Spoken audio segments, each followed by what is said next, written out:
I couldn't think of a solution to the thing from yesterday. I was trying to, okay, so with true, right? I was trying to figure out how to do, where is it? Placeholder syntax, right? I was trying to figure out how I would do this, and I don't know. I don't know, bro, because, like, it's just a nesting. The nesting creates the issue. You know, you can't know where the things are, like, where the variables are meant to go. Like, you just can't. And so, while I could support it anyway, you know, just so, like, you can use it in some situations, it just doesn't work with piping. Because, like, really the main place people would be using lambdas anyway are for piping, right? But if you kind of nested lambdas then, or like at least if you kind of have the nice syntax with nested lambdas, then then it's just kind of annoying, because then, like, for some reason you have this useful feature but it doesn't work with piping because of nested lambdas. So, like, it's just really annoying, basically. And that's kind of where I am right now. Not to mention nested piping is a thing, so, you know, maybe I remove. I mean, realistically, when would you do nested piping, right? You do nested piping if you, like, want to,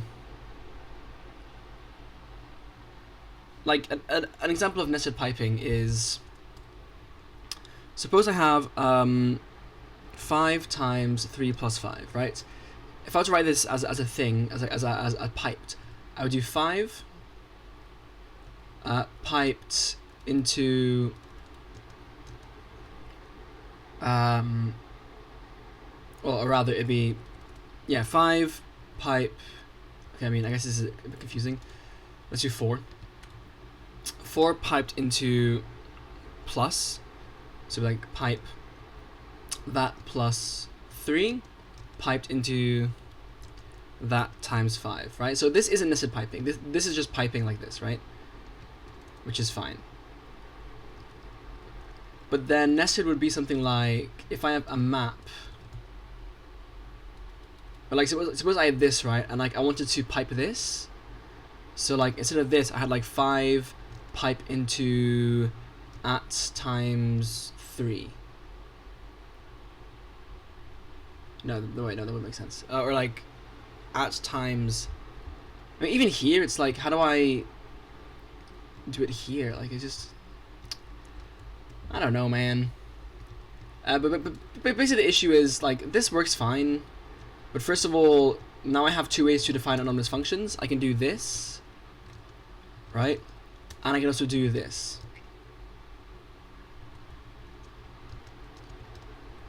And, like, I feel like these just aren't different enough to warrant having both. I think there needs to be some kind of unification here as well, which I need to figure out.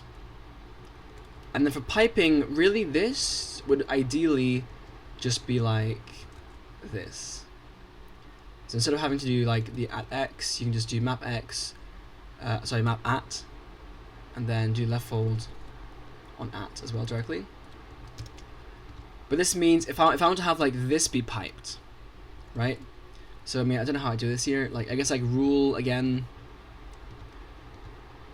Or, like, let's pipe like this thing. Like, say I wanted to do, I don't know, I mean, really bad example, like 5 piped into at minus 5, right? Like, if I just have the rule that you have to pipe, to be fair, I can have a rule that just says, okay, if you want to pipe, you must use the at within that pipe's scope. You cannot use, and yeah, so, like, you can have 1 pipe per sub-expression that isn't another pipe. I think, like, it'd be kind of hard to parse that, but basically it limits you to having 1 at per pipe. Now, technically this is still 1 pipe, but, like, it will see this and treat it as a sub-expression, basically. That's what I'm kind of getting at. And, like, maybe that would work. let's just say that for now. So then this does work, and then I can have this be the syntax instead. Because then piping isn't, you know, annoyingly redundant. And then if I want to target a different parameter, then I just have to change where the at is, and that's fine, right? Yeah. So I guess that works. I'll come back to that in a bit anyway. And in a bit, I mean like not in a bit, like a bit, quite a bit later. Because I want to get back to this. So yeah, I mean it was a while ago now. I was reading this I was reading the Scala docs like here. So this was 4 days ago, which I mean it isn't that long ago, obviously, but I wasn't intending to finish this in like in 1 day, or at least 2 days. So I want to get back to this and kind of just finish going through this and see what else comes up, because this whole like extractor objects, this whole abstractor object section really got me going with the pattern matching stuff, right? So that was very cool, but now I'm done with it, so I can move on. And then later I also want to read through Kotlin and also Swift. Those are two other languages I want to have a look through. Also, someone commented with on the True video. They said I have a golden opportunity to name my compiler Truck, TRUC, True C, right, like True Compiler. If I have it also be a package manager, that would be pretty funny. So maybe I will do that. Cause like Truck, you know, like they carry packages. So hey, it's an idea. But yeah, that's pretty funny. But anyway, so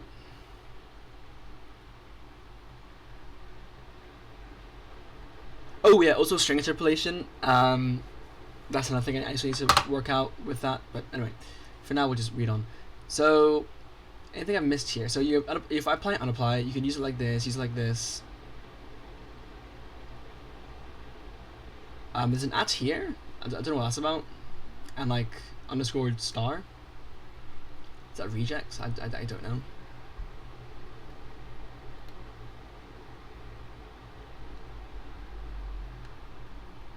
I actually have no idea what the out does here. But anyway, next section then. So for comprehensions. Yeah, so loops is something interesting that I want to figure out. Because I do want loops, but I feel like traditional for loops are a bit weird and could probably, because like you can't define a loop as a function instead. It's just a bit verbose because you have to like define two lambdas, one for the condition and one for the arguments. Scala offers a lightweight, the body. Scala offers a lightweight notation for expressing sequence comprehensions. Comprehensions have the form, let me zoom in here. For the enumerators yield E, where enumerators refers to a list of enumerators. Okay, so this is like a for each loop, right? An enumerator is either a generator or it is a guard. Okay, so it can be a guard as well. A comprehension evaluates a body E for being for each binding generated by the enumerators and returns a sequence of these values. So for example, we have a class user. It's a list of Travis, Kelly, Jennifer, and Dennis. Holy Travis Scott. And then 20 somethings equals for user arrow user base.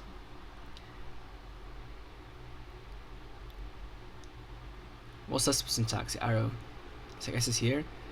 User arrow user base. So user base is this. So we're getting user from the list, I guess. If user.age is greater or equal to 20 and user.age less than 30, then yield user.name. Add this to a list. So this returns a list, right? And 20 somethings dot for each print line. Yeah.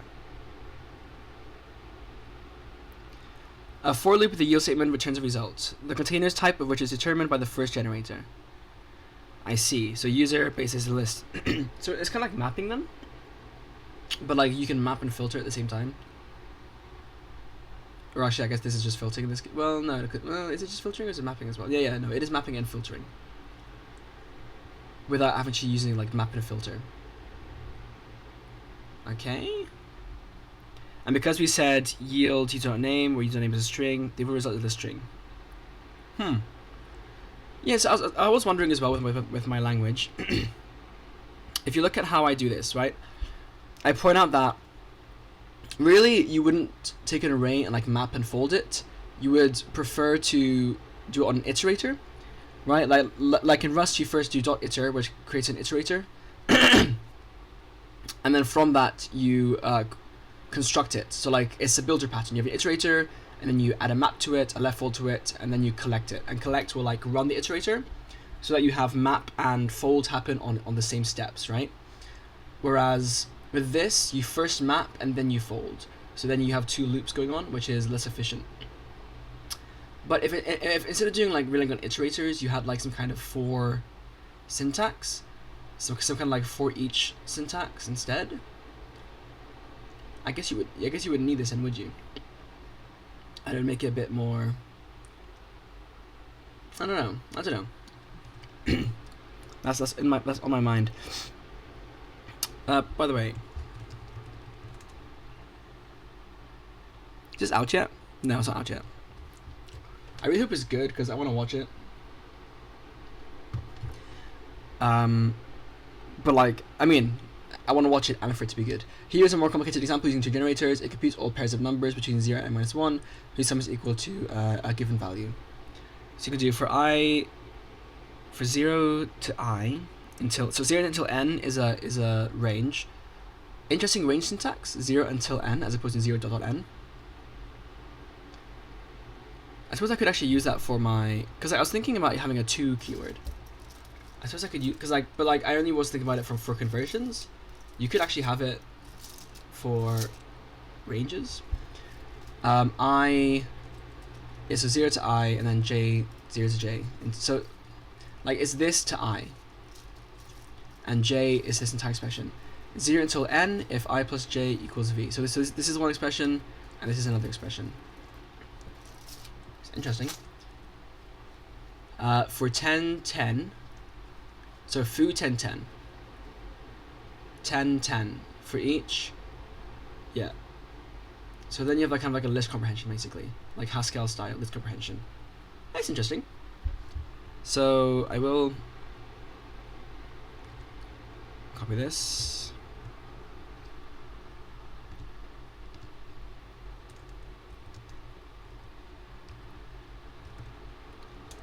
So we have 4 comprehensions. Let's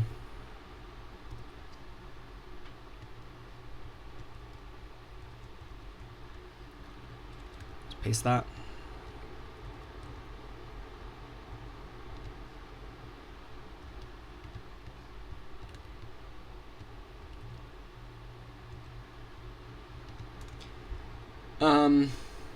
Here the range syntax is interesting, as it's 0 until n rather than 0 to n or 0, yeah, whatever, rather than 0 to n.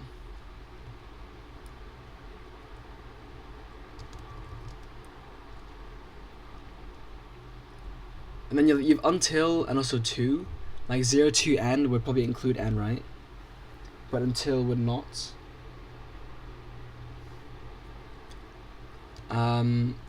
Until is is exclusive, and I wonder if then having to as well for inclusive would be good.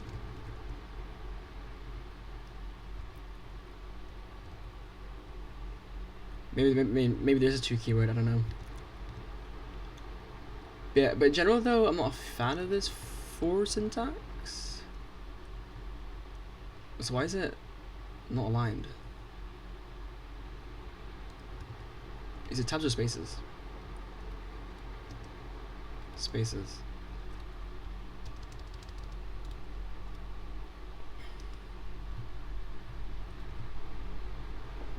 Yeah.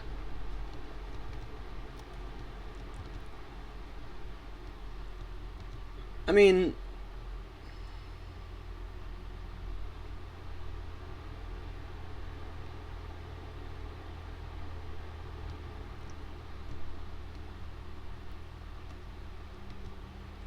it's better than like C++, right? Like C++, you'd have to do well, for this particular case, it'd be for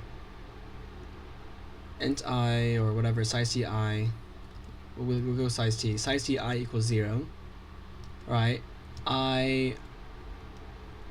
Well, actually, you need two things here. So you have to do that, and also comma size t j equals 0. Until that works, or if you have to do like this. But there is comma syntax, and then you do like I plus j equals v. Or does not equal v. Or no, equals v. And then I plus plus j plus plus. Like, it's just way more messy than having like actual separation, and with the range-based for loop, you can't do this anyway. So having the guard is interesting. I'll say that. Here n equals 10 if v equals 10. On the first iteration, I equals 0 and j equals 0, so I plus j will equal v. Therefore nothing is yielded. Note the comprehensions. Oh yeah, it is a comprehension. Oh no, it's just lists. Every data type that supports operations with filter, map, and fat map can be used in sequence comprehension. So it does actually call map under the hood, and filter under the hood, and fat map under the hood, I guess. Yeah, so I guess it does call these under the hood, which is cool, I guess. But then it means you have like standard library functions are being used in syntax, like language syntax. You can omit yield in a comprehension. In that case, comprehension will return units. Like if you want to perform side effects. Okay. Hey, it's pretty interesting. Syntax is a bit funky, but it is a cool idea.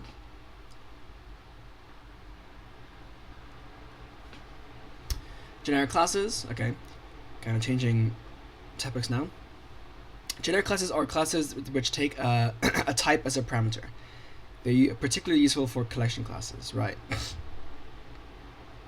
So generic classes, this is like type classes, take a type as a parameter within square brackets. One convention is to use the letter A as a type parameter identifier, though any parameter name may be used. I mean, T comes to my mind, but yeah. So class stack A, so list of A equals nil, define push X A, peek and pop. So this is a stack, right?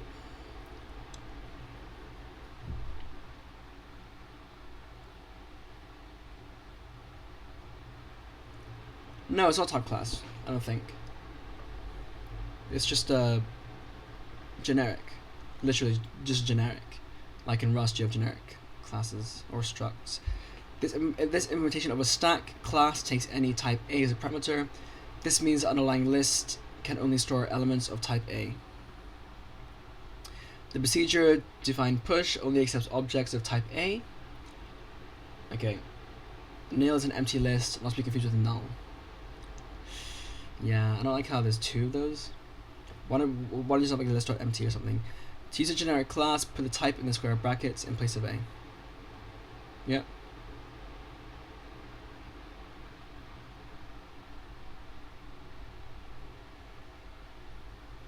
Subtyping generic types is invariant. This means that if we have a stack of characters of type set char, it cannot be used as an integer stack of type int.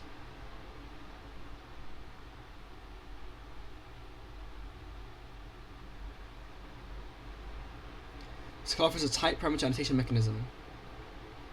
That's the next section.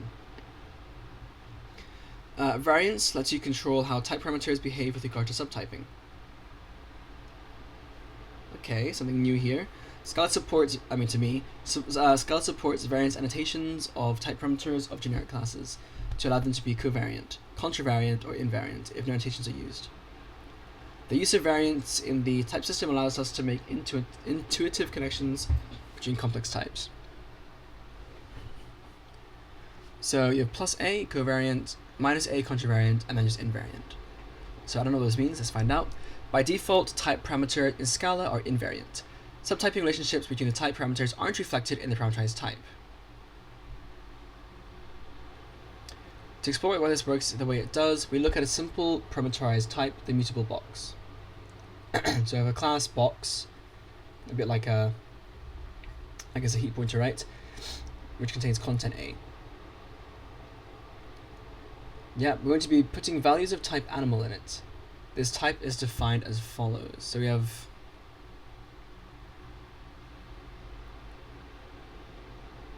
okay, we can see that cat is a subtype of animal, and that dog is also a subtype of animal. That means the following is well defined. Yeah. What about boxes? Is box cat a subtype of box animal? Like cat is a subtype of animal. I mean, it should be, right? At first sight, it looks like that may be plausible, but if you try to do that, the compiler will give us an error. Why is that? Why could this be a problem? We can get the cat from the box and it's still an animal. Well, yes, but that's not all you can do. We can also replace the cat in the box with a different animal.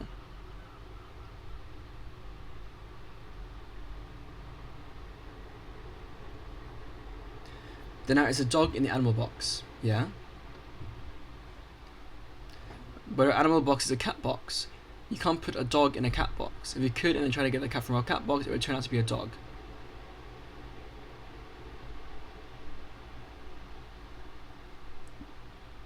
What?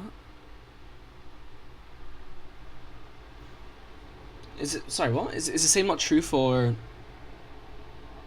animal in general? I can have an animal type and then assign it a cat and then later assign it a dog. Like, is that not a thing I can do? That seems a bit weird to me. That this is an issue.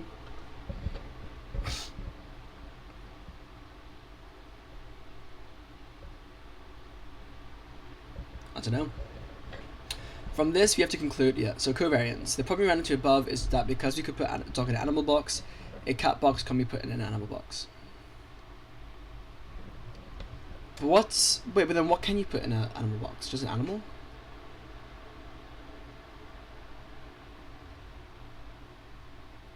By the way, I'm confused. Literally, what can you put in an animal box then? I guess just the base class. But that's not very useful. Covariance. Well, what if you couldn't put a dog in the box? Then we could just get our cat back out without a problem. And it would adhere to the subtyping relationship. We see that a mutable box is covariant in A. And this is indicated by the plus before the A. More formally, this gives us the following relationship. Wait, sorry, it's actually on the class definition. Given some class, then if A is a subtype of B, then that's, yeah, okay. In the following less contrived example, the method print animal names will accept a list of animals as an argument and print their names each on a new line. If list A were not covariant, the last two methods will not compile, which will severely limit the usefulness of the print animal names method. Does it matter that it's one's immutable and one's mutable? I don't understand why covariance can be the default. And then in contravariance, we've seen we can accomplish covariance by making sure we can't put something in the covariant type, but only get something else. Something you can put in but can't take out. So you have a serializer, A. Okay.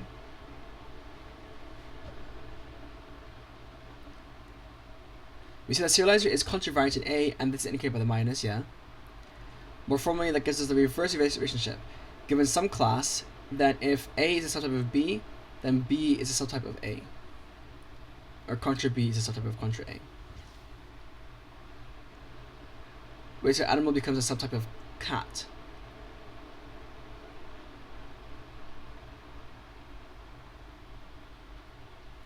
Okay, I guess. Mutability constitutes an important part of the design decision between using variants. For example, Scala's... Why am I so like short of breath? Scala's collections... Like, I can't breathe. And talk.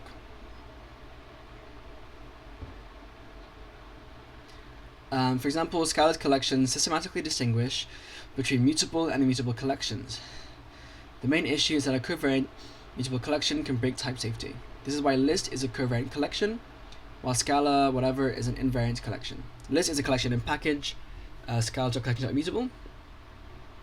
Therefore, it is guaranteed to be immutable for everyone. Whereas list buffer is mutable, that is, you can change, add, or remove elements of a list buffer. Right. So if it's immutable, it just means you can't change A to B, or like BA to BC. or B. Like, if I have class A and AA and AB are derived, I can't make it AA and AB, I guess.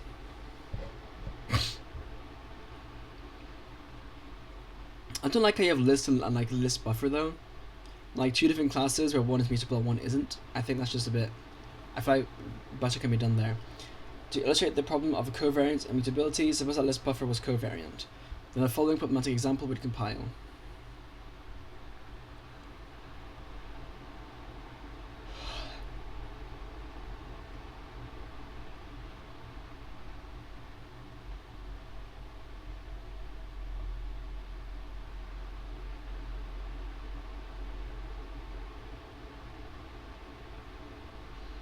If the above code is possible, then evaluating first element would fail with class cat exception because buff int 0 now contains a string, not an int.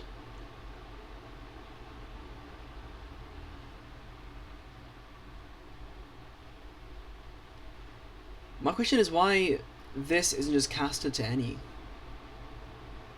and that just becomes any. I don't understand why that isn't the case. Why is it an int?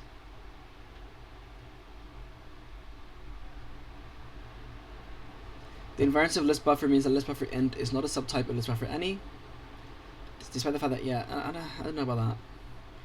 Variance is supported in different ways by some languages that are similar to Scala. For example, variance annotations in Scala closely resemble those in C#, where the annotations are added when a class abstraction is defined. In Java, however, variance annotations are given by clients when a class abstraction is used. Use site. Scala's tendency towards immutable types makes it that covariant and contravariant types are more common than in other languages, since a mutable generic type must be invariant.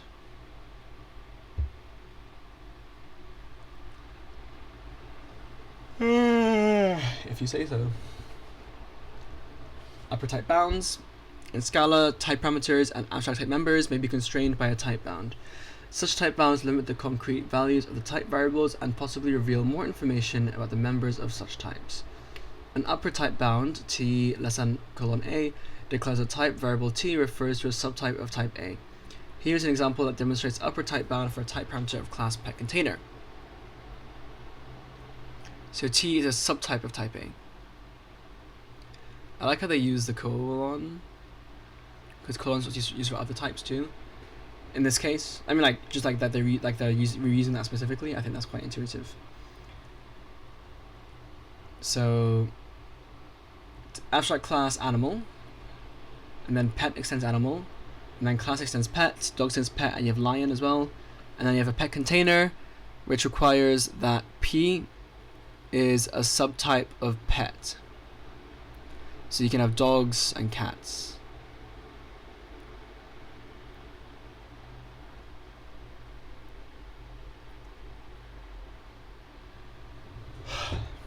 Right.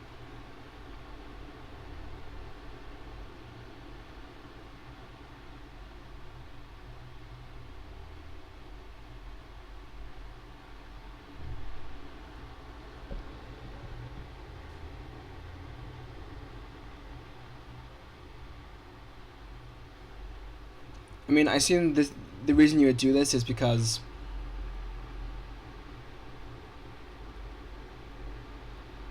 it means that you can't just add a pet, but pet is an abstract class anyway. So like you can't have a pet container of pets.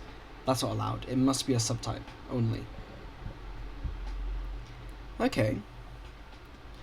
The class pet container takes a type parameter p, which must be a subtype of pet.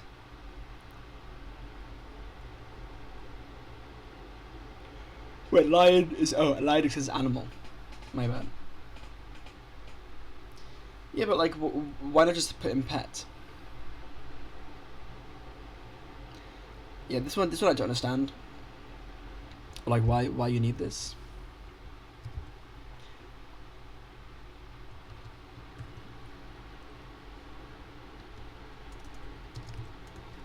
I don't understand why you need to specify that p is a subtype. Well, I guess so that you can use the variable.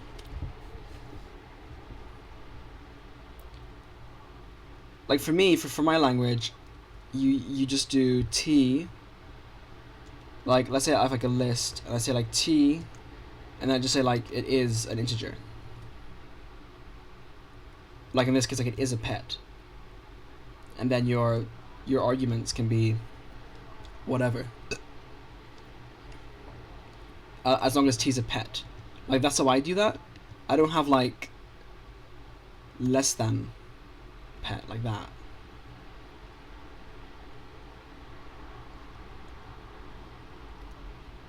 I mean, like, it's interesting. But, like, less than equal to pet, like.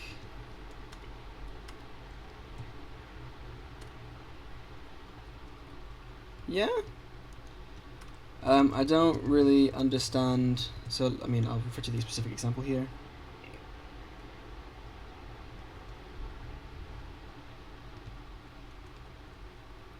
So Scala. Just put it quite directly. I don't really understand why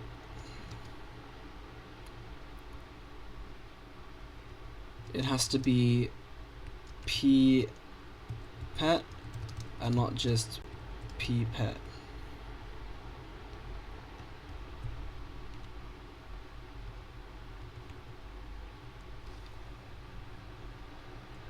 Give lower type bounds. So let type bounds declare a type to be a supertype of another type. So this expresses that the type parameter b refer to a supertype of type A. In most cases, A will be the type parameter of the class and B will be the type parameter of a method. So define prepend element A, non-empty list A,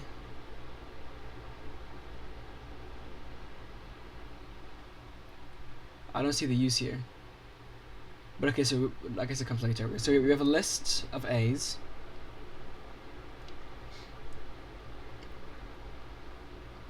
What's a non-empty list?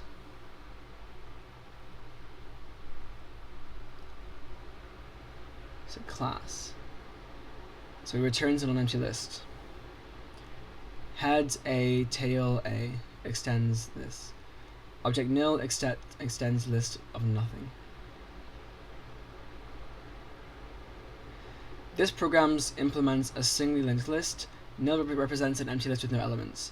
Class non-empty list is a node which contains an empty element of type A.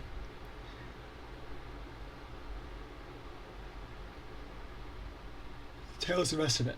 The trait list and its subtypes are covariant because we have plus A. However, this program does not compile because the parameter lm is in prepend is of type A, which we declared covariant. This doesn't work because functions are contravariant in their parameter types and covariant in their result types. To fix this, we need to flip the variance of the type of the parameter lm in prepend. So we say that B has to be a supertype of A. Now we can do the following. So prepend takes a supertype.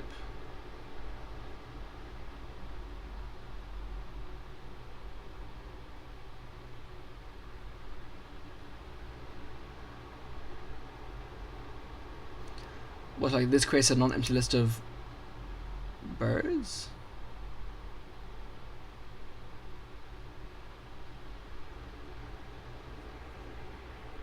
Birds is a list of birds and it's African swallows.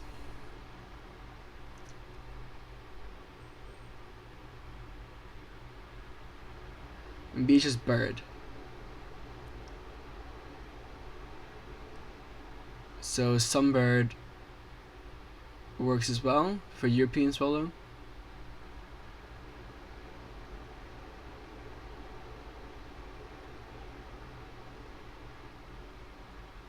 Adding a list of birds widens the type arg too much. Yeah.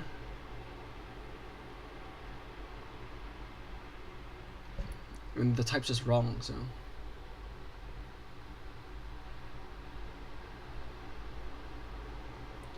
Use excellent to warn if the infer type arg is widened too much.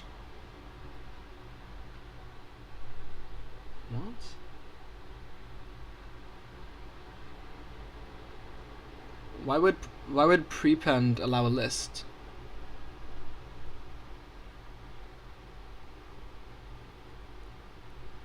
Like, what it says widens too much, but like a list isn't doesn't derive, right? I don't understand that. I don't understand any of that really.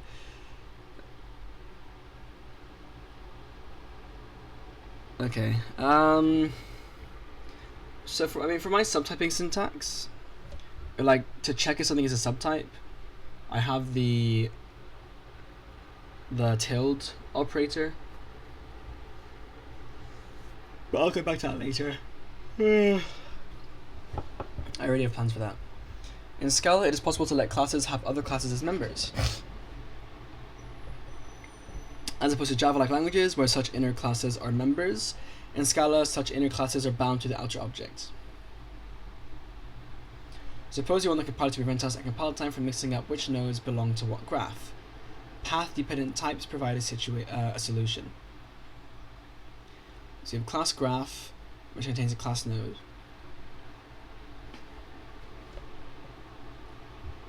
This program represents a graph as a list of nodes. Each node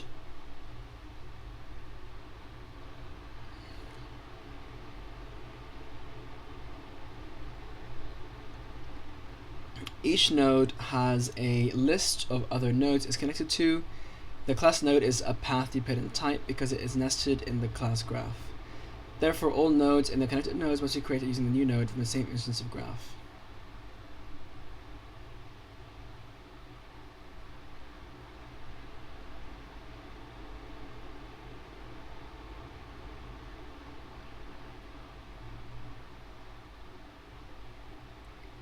I see. So like in Java and C++, if you put a class within a class, that class is just like a static namespace definition. What Scala says is if you put a class within a class, that class becomes bound to that specific instance. But then graph1.node is a different type from like graph2.node. And I don't understand why that has to be the case.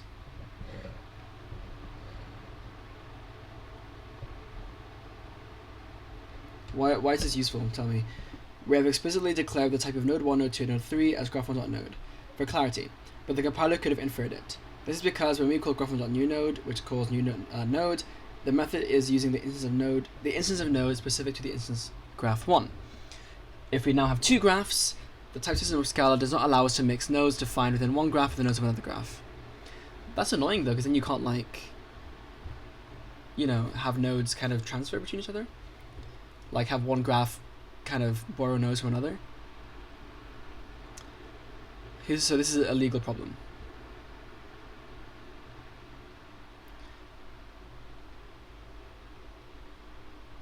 This looks more like for ownership reasons.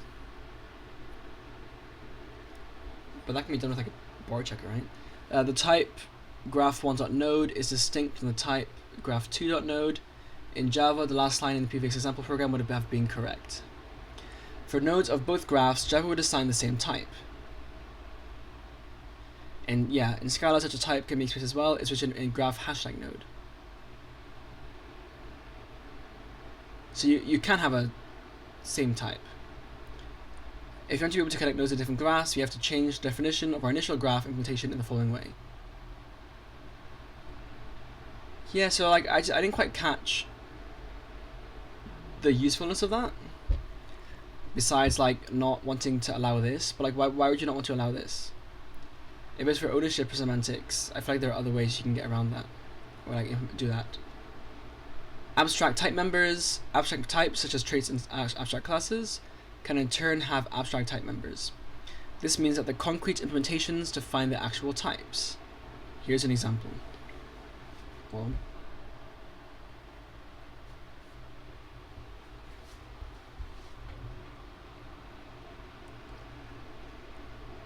so we have trait buffer, type T and element T. Now we have designed an abstract type T. It is used to describe the type of element. We can extend this trait in an abstract class, adding an upper type bound to T to make it more specific.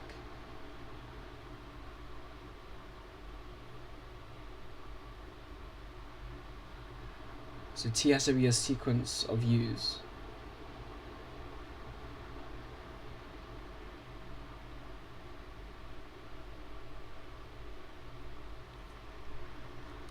It's interesting how it's like this. Because the way I'm doing it right now, or like at least in my head, is like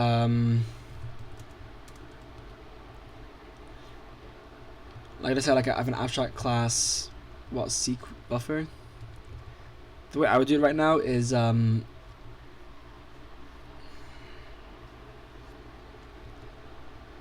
have a u type of type, like as a variable, and then t, which is let's say a sequence then of u. Like that's how I'm doing it right now, kind of, and you put it here instead, in the type parameters, as opposed to having it like types be underneath. So like I mean I see why. I mean like I see I understand it, but I don't know, yeah. But like in C++, you put it like at the top, I think.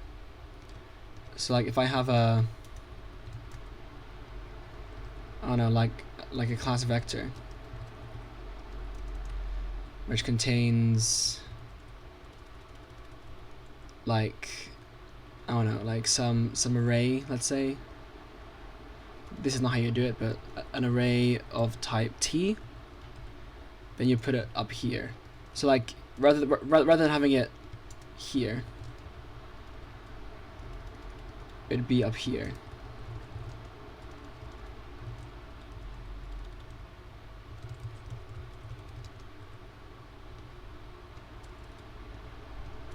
I don't know.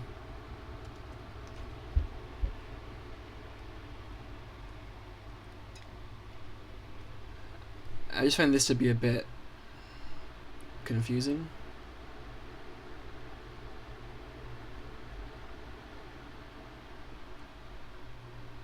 Because I assume now, like, if you want to construct a sequence buffer, you need to give it type arguments, right?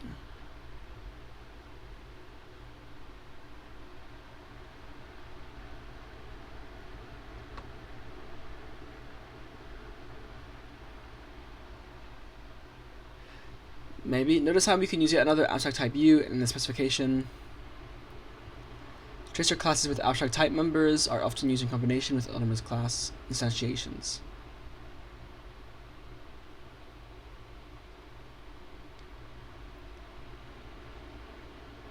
To illustrate this, we now look at a program which deals with a sequence buffer that refers to a list of integers.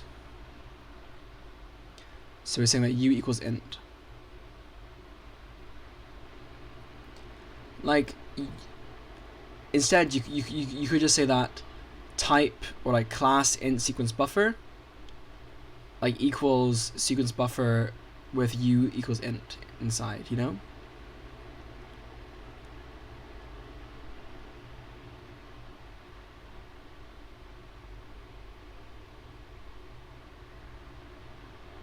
Because like type has to be known at compile time. This doesn't. Like the element doesn't have to be known at compile time, such that like the type t is literally bound to the class. You know, like I can change element or whatever, or like maybe it's constant within the class, whatever, but like I can't change that.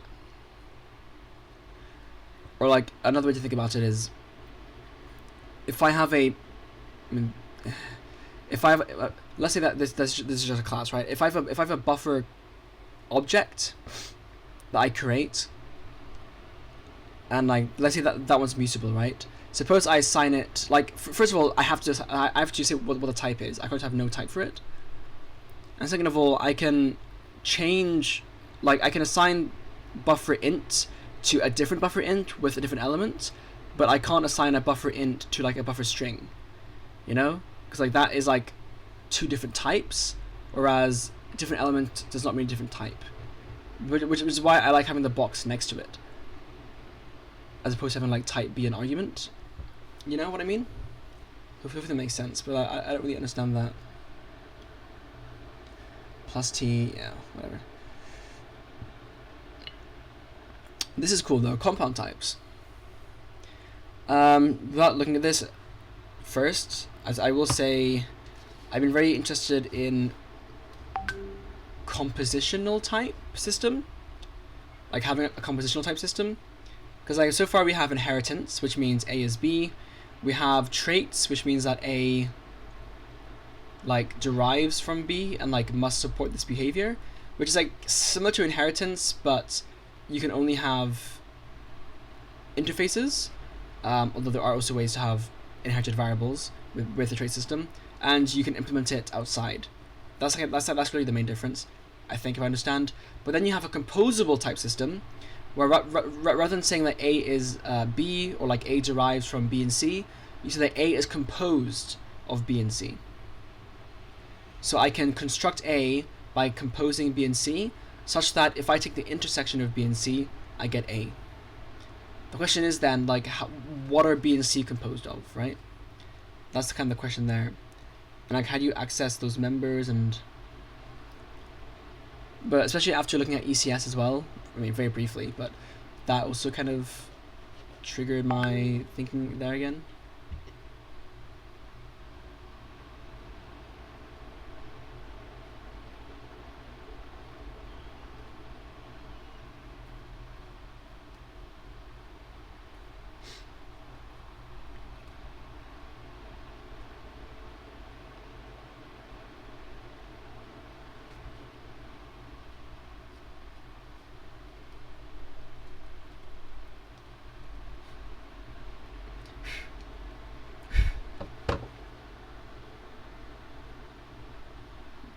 There's a flea in my room. Not good. Because I was going to get a flea from station. Although I'm moving out like tomorrow, so. Oh yeah, I just realized. I've been playing around with this. Because I literally bought this. It's a sticky notebook. Okay, just fell out. Hold on. Like, it's a sticky note, like, it has these for like reading. And I completely forgot. I literally got this. And I haven't used it once. Because I low-key forgot I even had it. But yeah, like, it's so I can take notes, or like at least leave bookmarks for where I have notes when reading a book. But I guess I haven't like read a book in a while, so that would be why. Yeah, I really should get back on reading.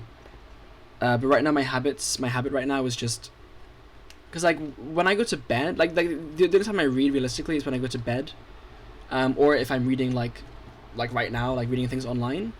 I very rarely sit down to read a book, because books tend to be more dodgy in terms of like quality.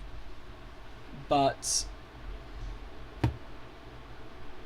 I don't know. I should. It's just finding time for it.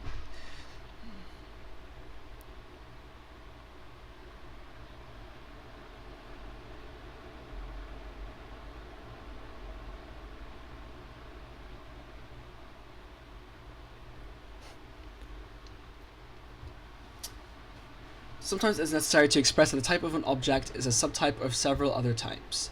In Scala, this can be expressed with the help of intersection types, also known as compound types in Scala 2, which are types that behave like any part of the intersection. So suppose you have two traits, clonable and resettable. So trait clonable extends clonable. Okay. But we override it so that clone is a public function. That's interesting. Like this is the syntax to make something public. You have to override it and like just call these super. That's weird.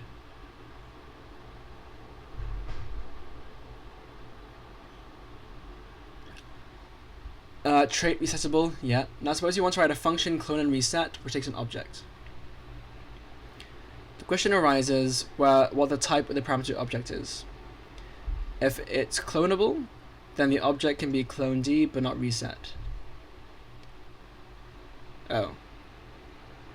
So it's just having multiple inheritance. Okay, crazy. I don't know why that wasn't outlined like way earlier, but and it uses and for that as well. Self-type, quite cool. A self-type is a way to... Hold on. How did it look in Scala 2? I actually didn't catch that. Yeah, it was with. Yeah.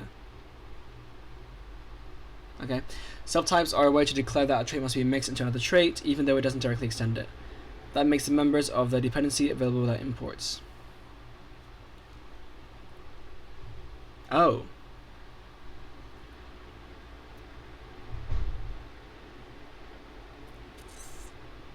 I see. It narrows the type of this or another identifier that aliases this.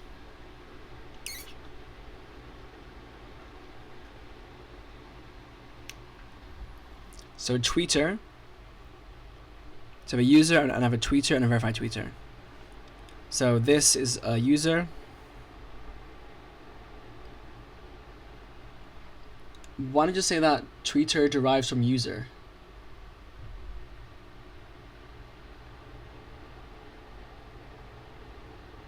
I don't understand that, man. I don't understand why tweeter can't just derive from user. These last few like sections have seemed very like self-inflicted pain that has no reason to be like this. We mix in user because tweeter. Also, like, you can extend tweeter and user because for some reason tweeter just doesn't implicitly include user, even though this is supposed to be a user. But then also, you can't have a comma here for multiple things. I don't understand.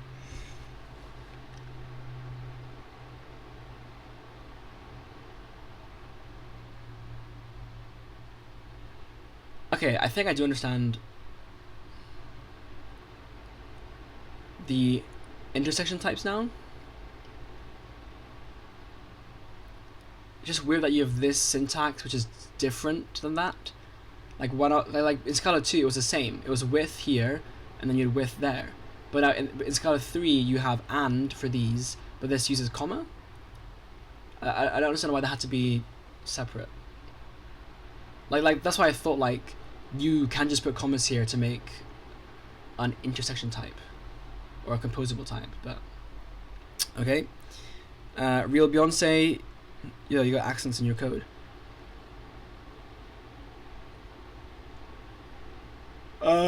Should you allow accents in code, by the way?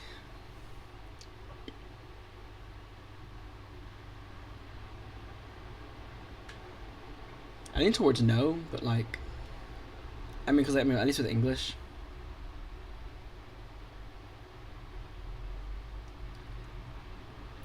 But even like, do you want people to be able to write code in other languages? Like have like a Japanese person code? At that point, I feel like it makes more sense to just make a separate version of the language in Japanese, you know?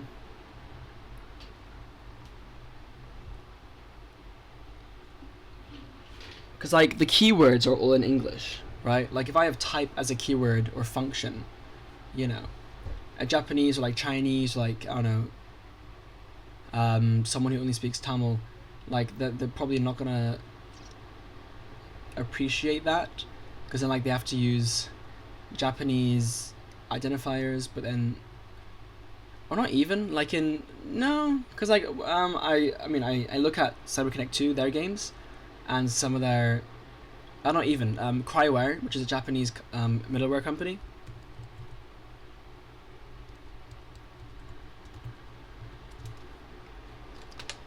Okay.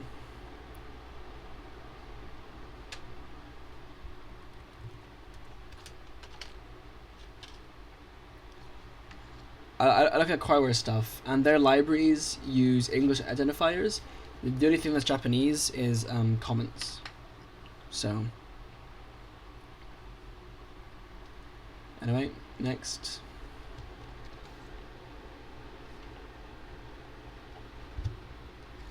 And do you like how hot my computer is? I really want like a way to get airflow on my laptop when I'm using it. One of my friends had a one of my friends had like a desk thing where like you put your laptop on it and like there's like fans inside, so it's like extra fans, but apparently it wasn't even that useful, and I didn't really improve performance. So I don't know. Like I need something, man.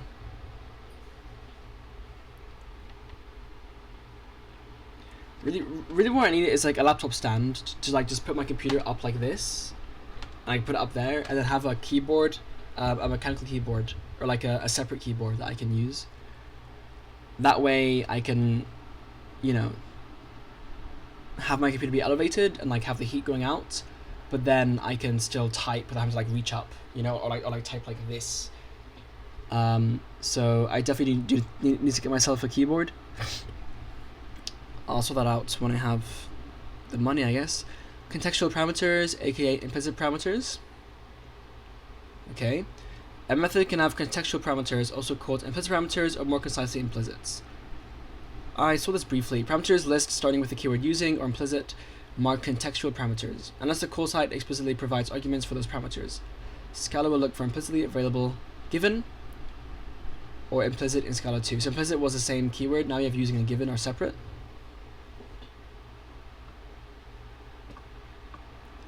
Values are if it can find appropriate values, it automatically passes them. This is best shown using a small example first. We define an interface that can compare elements of type A, okay, and provide two implementations for int and string. We could then define a method max that returns a gradient of two arguments. Since x and y are generically typed, in general we do not know how to compare them, but we can ask for an appropriate comparator. Oh yeah, this thing.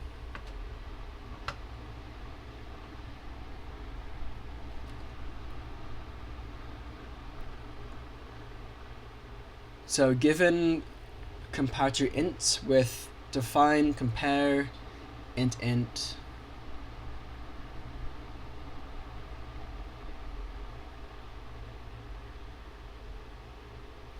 Okay.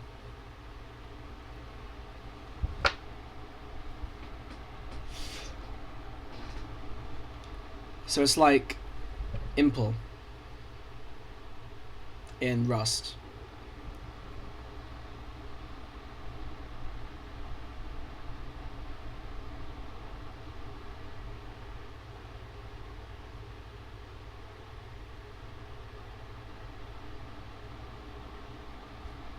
But it's not.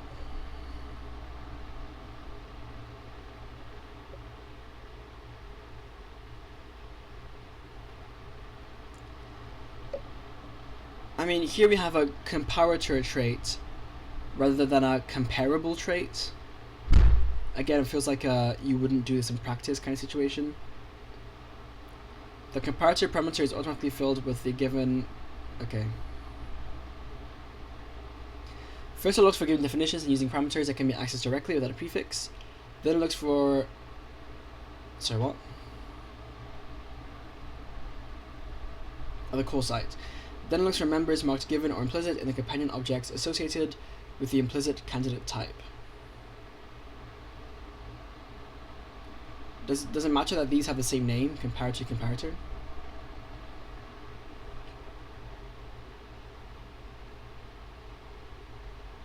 I don't know.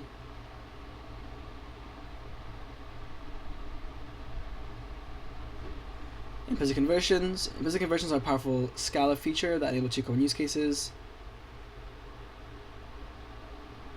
I don't know how to phrase it like that. It's a powerful C feature, really. Allow users to supply an argument of one type, as if it were another type, to avoid boilerplates. In Scala 2, to provide additional members to closed classes, replaced by extension methods in Scala 3.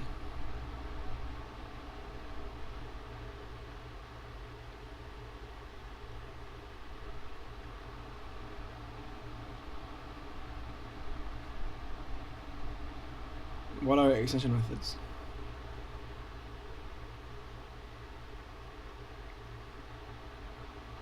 It's in the book. Okay. Maybe it's like under this, polymorphic. In Scala 3, an implicit conversion from type S to T is defined by a given instance which is type Scala.conversion_st. Here,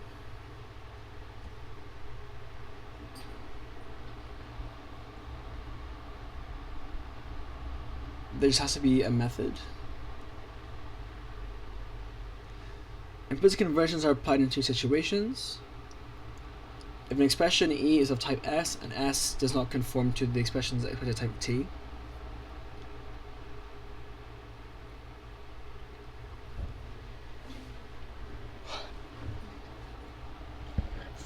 In a selection E dot M with E of type S, if the selector M does not denote a member of S.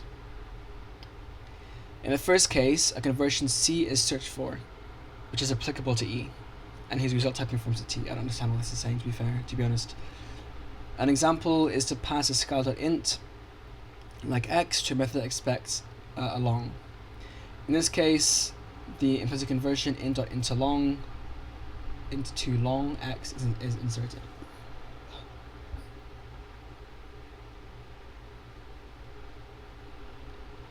See, for my language, the way I'm thinking of doing it is like there is no like explicit conversion function. It just converts. Because all values of int are supported by long. Yes, the width changes, but like if you are changing one type to another, as long as it's representable, that shouldn't be an error. Like you understand that by changing the type, you are changing the size in that case. The bigger issue is if you have like you lose data, that's an issue, and that's why you can't have implicit conversions the other way. But then that means that I can just like define an implicit conversion from long to int, right? An example is to compare two strings, foo and bar. In this case, string does not member this, so the implicit conversion pre-def augment string is inserted. Okay, sure. Polymorphic methods. Methods in Scala can be parameterized by type as well as by value.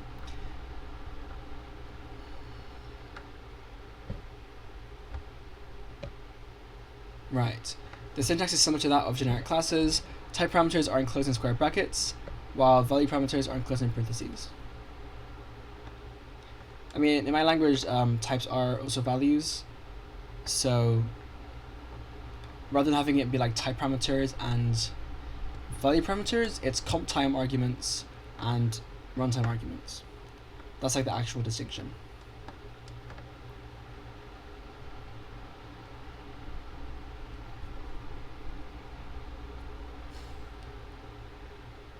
Right, so you can be explicit or implicit.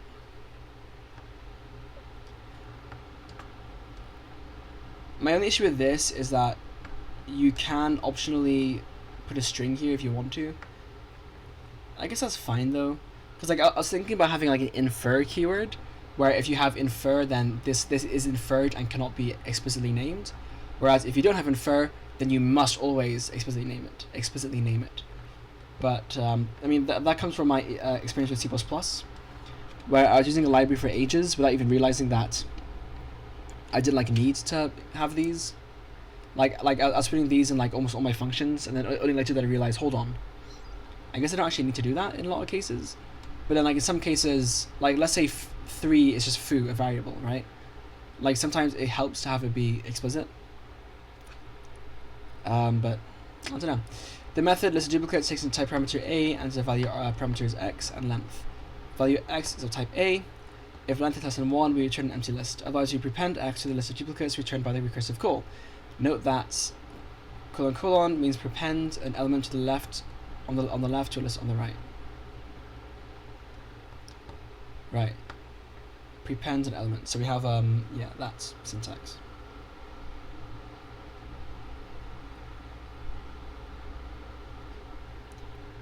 I do wonder about supporting that syntax, but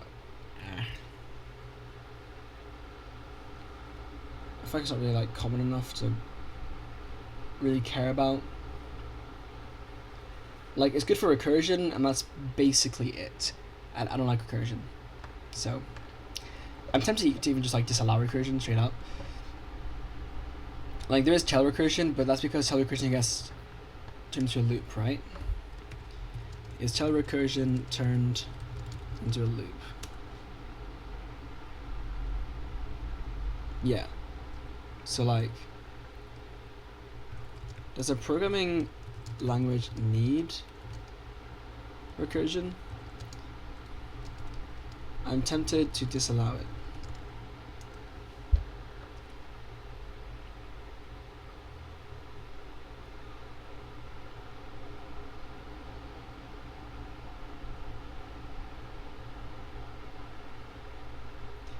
Recursive types or something, but that makes more sense. Like having a recursive type to me makes sense, right? But having like a function be recursive to me doesn't feel natural.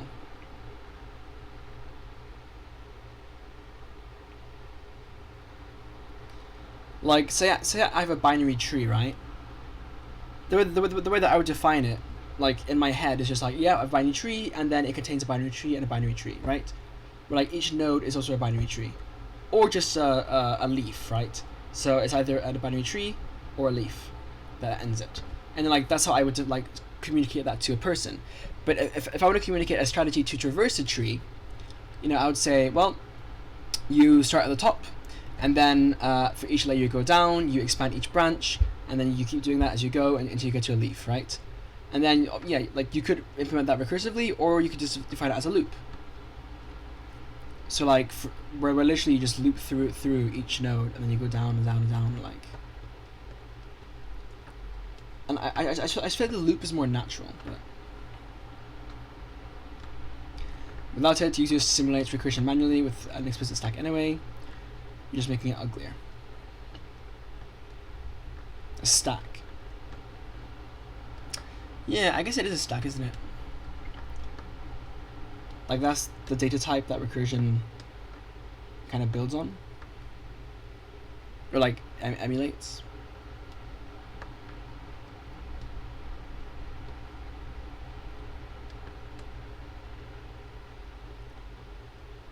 If you want purely functional style, recursion is often your looping mechanism.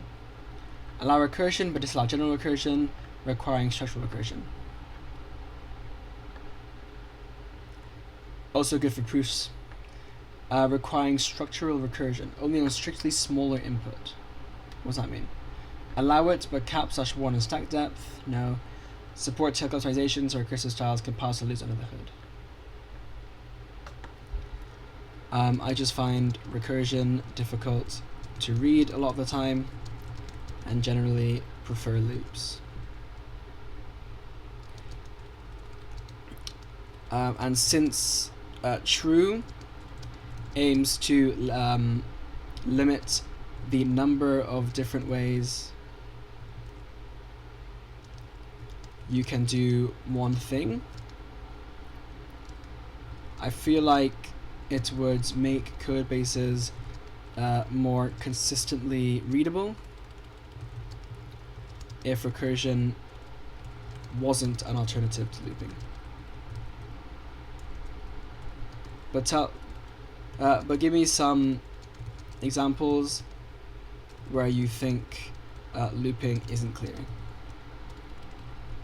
and I'll have a look.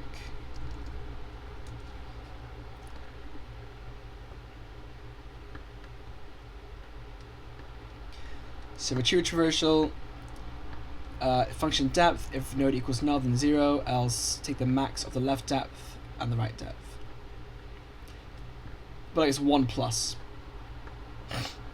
Like this is already like the way I would define this, like if I'm the depth, right?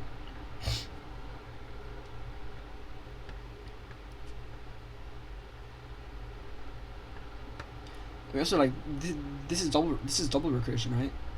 So this can blow up the stack unless you memorize it. Is that true?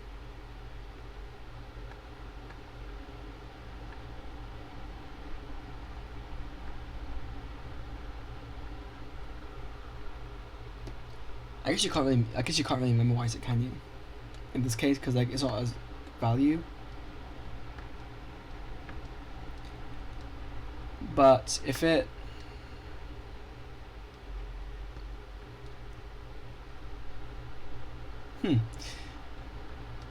anyway, but like I just like how this read, like function depth nodes, if node equals null then 0, else 1 plus the max of left and right. So it's like, okay, if I reach a node that's null, then just add 0, but like there's no clear add 0. The adds comes from here, but like I don't see that until then I go to the else case and I'm like, oh, so it's 1 plus something. Oh, and then like it's 1 plus 1 plus 1 plus 1, but then like also like it gets evaluated as 1 plus 1 plus 1 plus 1 as opposed to just like the way that I'll think it more naturally, which is I'm going to increase my depth count by 1 and then go to the next one, right? That's right, there's divide and conquer algorithms.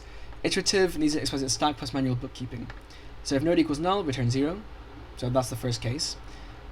And that's it, like the function just ends, right? Like here, like it returns 0 and then it loops. But here, it just ends.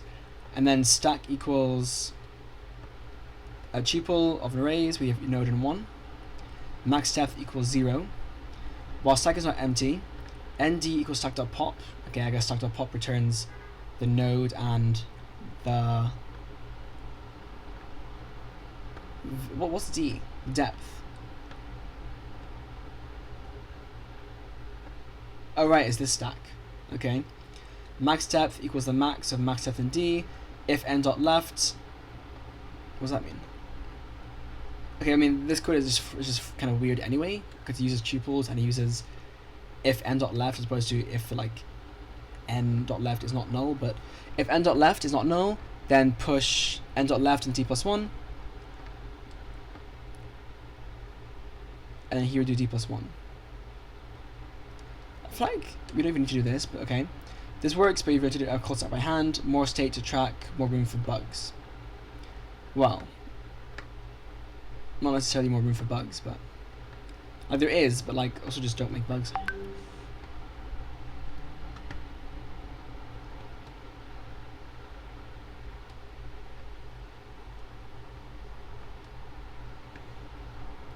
It's my uncle's birthday tomorrow.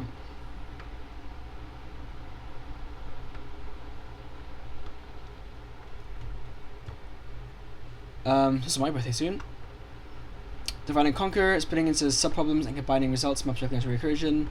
Iterative merge sort is doable but obscures why it works. You're merging runs of doubling, size, rather than clearly sort merge.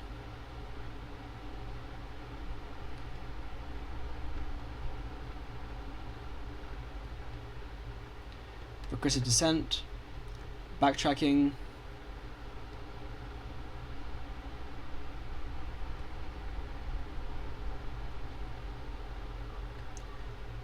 So really recursion is like what, syntactic sugar for a stack?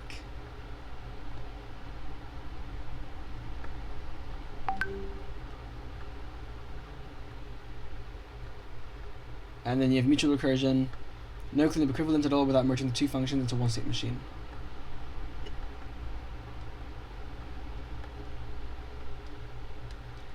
Loops win for linear iteration. Recursion wins and the problem itself is a recursive branching structure.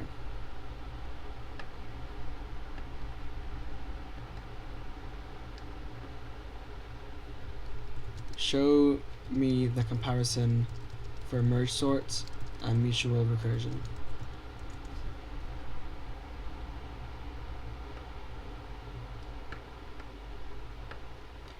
You also can't really prohibit mutual recursion really, and like at least not easily.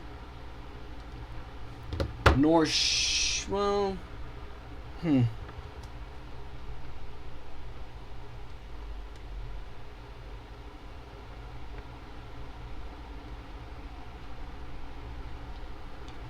So merge sort with recursion would be if length of array is less than 1 equal to 1, then array. Otherwise, the midpoint equals this, left equals this part, right equals this part, and then you merge left and right. Things like it took me so long to understand how merge sort works when I saw it this way.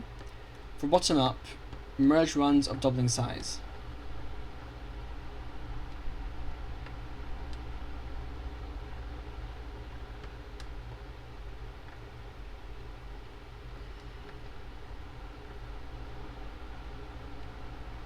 Okay. So any length of array width equals 1, while width is an n, I equals 0, while I is an n. So we have a nested loop. Left equals the array to this part. I mean here we're... That's fine. Then right equals array width with I plus 2 times width. array I equals merge left and right, I plus equals 2 times width times equals 2.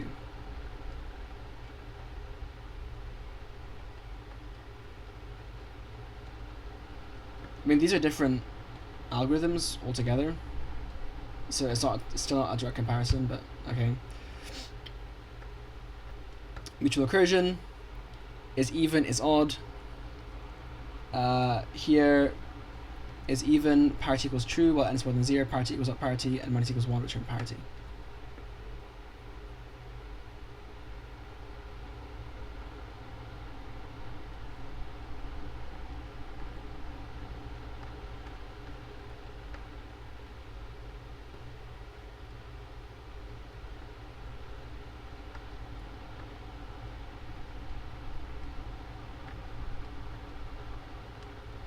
This is fine though.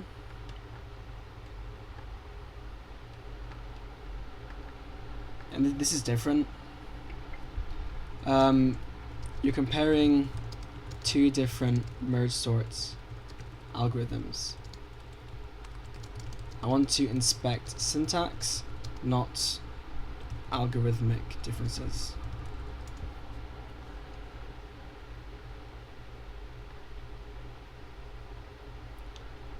So here's the actual merge sort. That's top down with a manual call stack. So you have a stack with a frame, and you have your results. While stacks are empty, from the stack top equals frame equals at the top, so that's the stack frame. Very interesting. Yeah, it's like you literally have to create a stack. Using recursion just means you can make you can take advantage of literal function stacks like call stacks.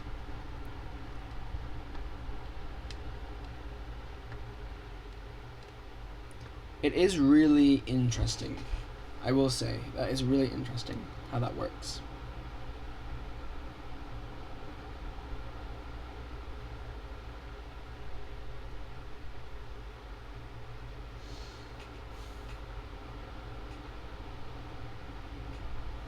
To think with a call stack.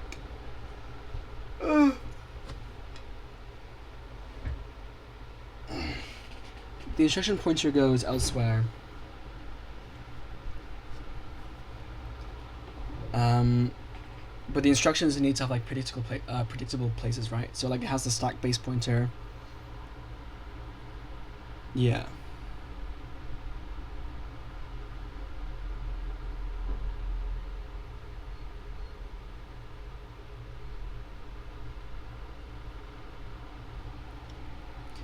Do you have to create a stack frame?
Where is left and right?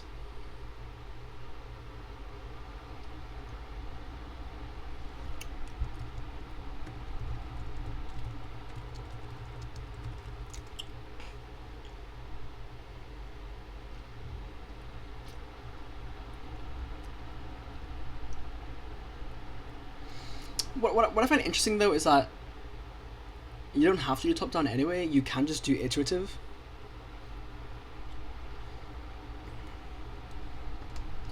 Can any recursive algorithm be done in a more efficient iterative way instead? Bottom up.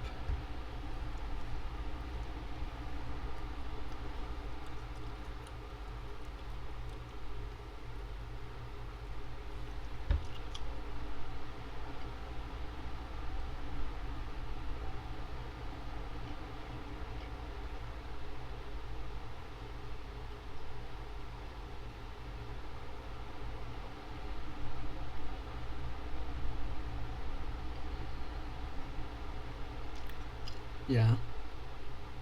Yeah.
I was gonna say you still have to, like, for Fibonacci it's the exact same, but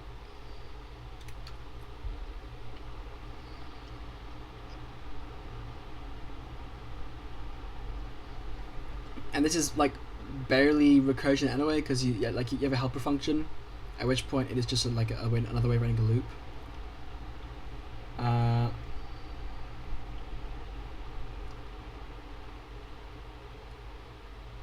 But early termination.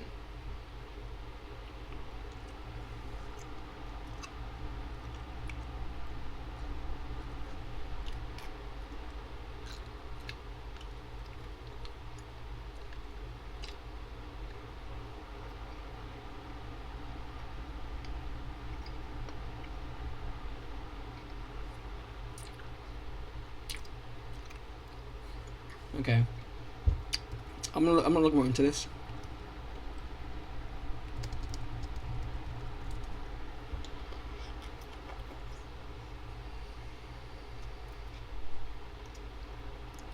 I'm gonna read into that later, I think.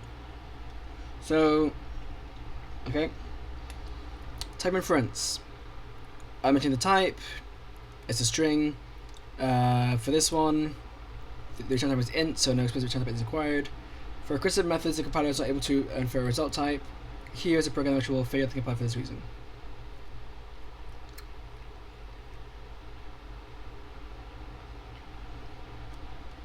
Why is that? Because you have one here, right? And this calls an int.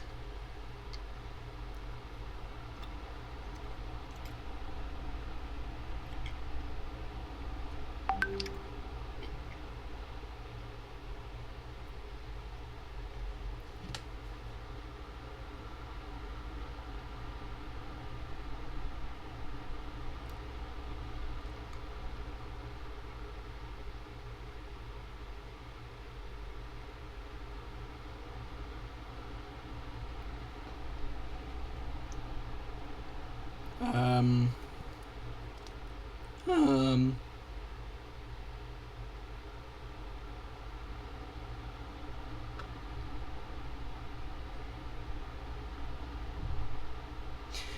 yeah. So I was thinking of whether I should have implicit return types. Like you kind of want to have easy anonymous functions, right? But at the same time, if I just want to have like this. Oh my god.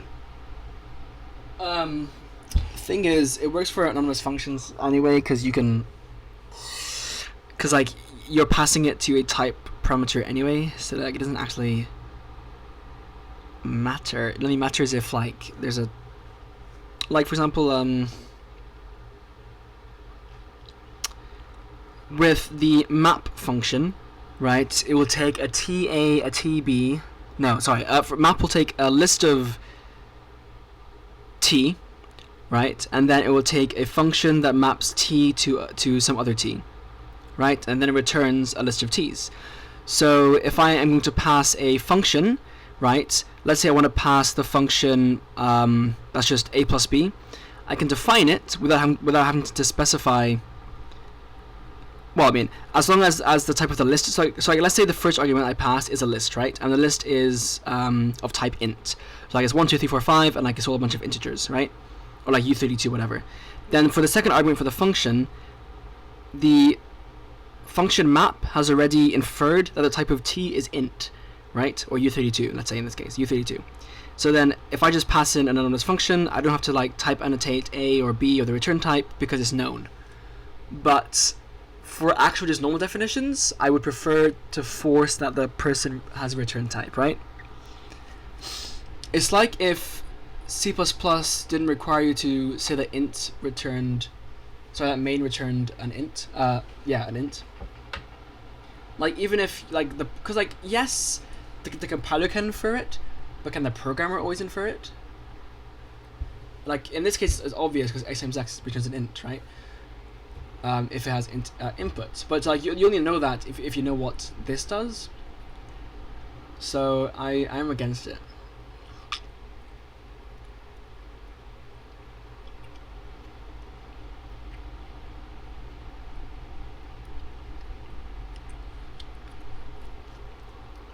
We have inference here as well. So my pair 1 is Scala, or inferred as int and string, as you would expect. And in my case, I'd also have to annotate 1, because a literal isn't just an int. Like it has to be a literal has to be annotated or inferred.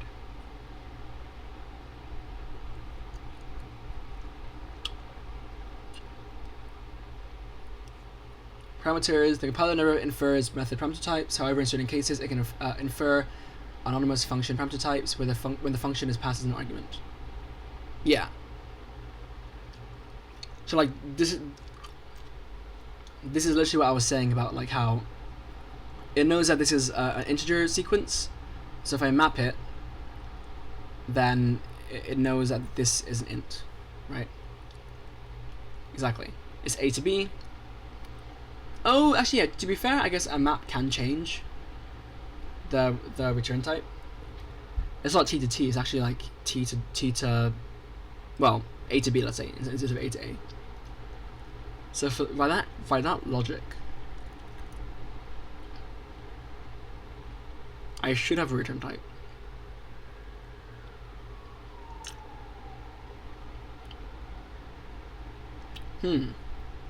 Yeah.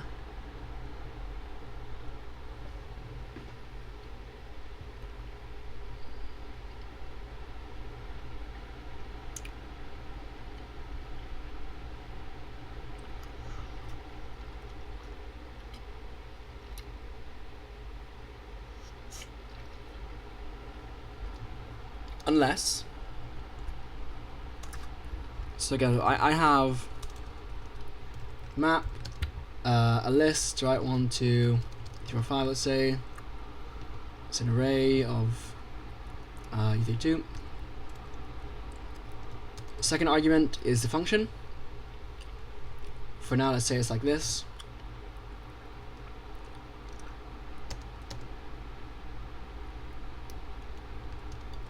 x times 2, whatever, right?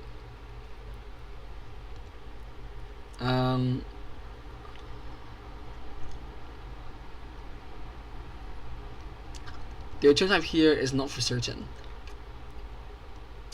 Or like, I'll do an example actually. String parse x, right? So here it's I'm parsing, I'm turning x into a string. So the return type would be an array of strings with 1, 2, 3, 4, 5.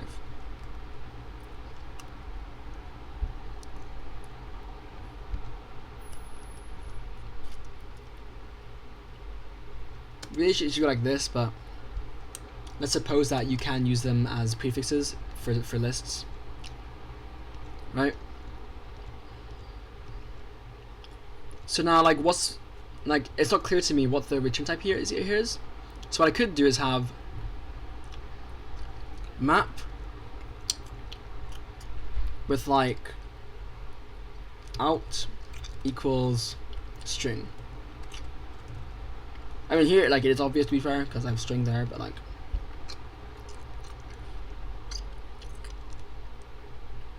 if I say this, then it knows that the out parameter has to be a thing, right? Or like result type equals string.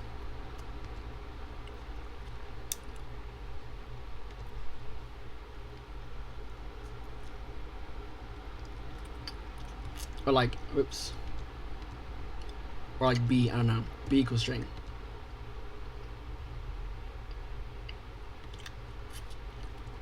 Or just infer ordered here.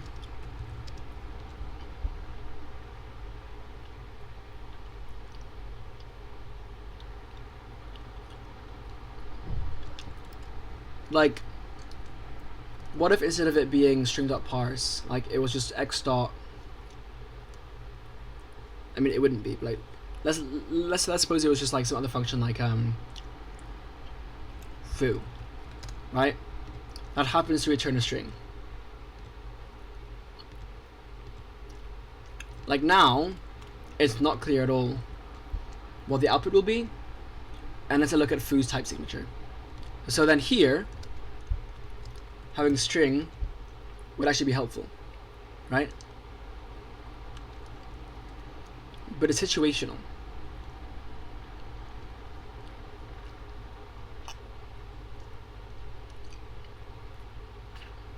So maybe have like a smart linter that says like, if it is obvious, like have a linter such that it can recognize, like if it sees string.parse, then you don't need it, but if there isn't string.parse, you do need it, you know? Have something like that.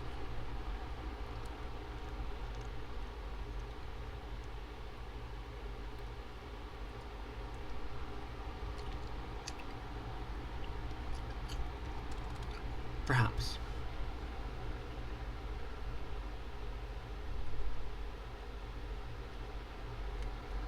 Like, look, this is a recommendation.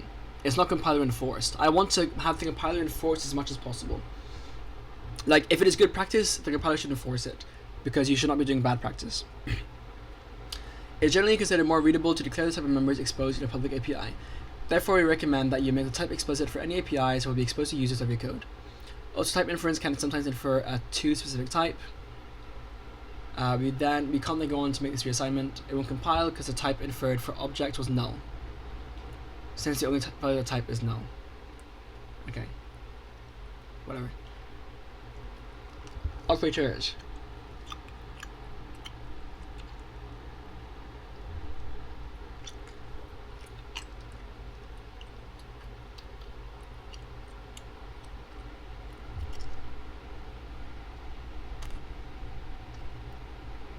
Yeah. I was debating whether you need to like surround the operators in like parentheses or like brackets or braces, or if you can just use them nakedly. I guess naked's fine.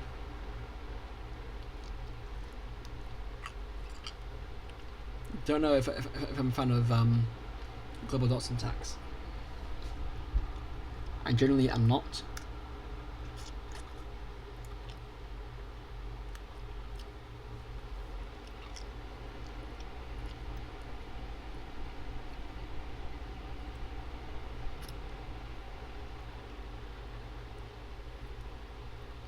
It doesn't say if I can use plus as a prefix operator.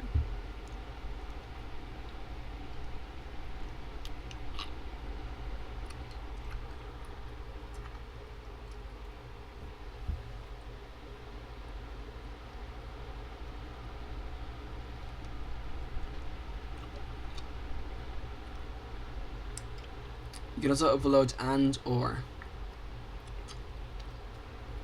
I wouldn't allow any casting to bool, or like class bools. I don't want that.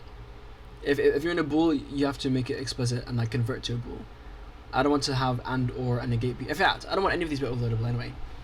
The only way that you'll be able to overload them are through traits, but booleans will not do that, because truthy and false should only be true and false. I don't care about anything else.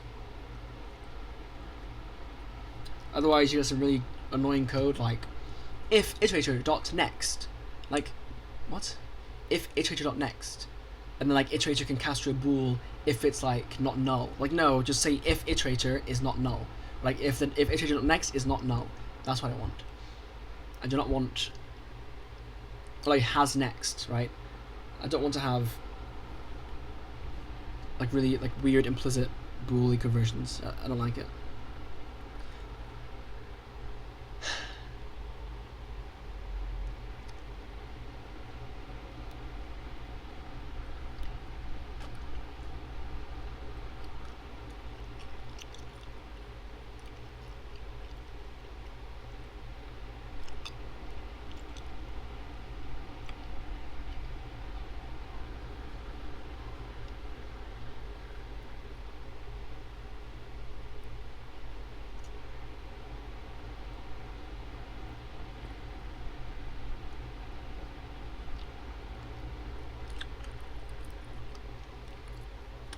I don't want precedence either, or at least none of these should have any precedence over the others.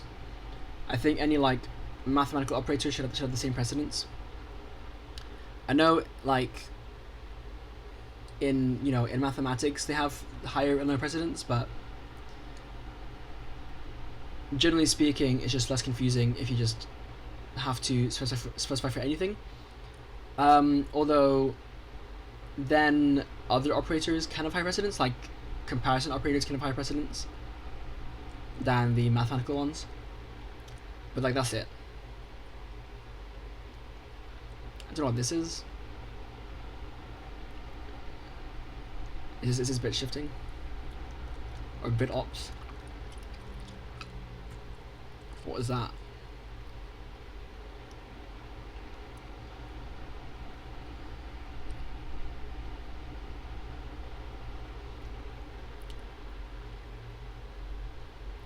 Like, especially with whatever the fuck these operators are, like, it's just easier to read this, right?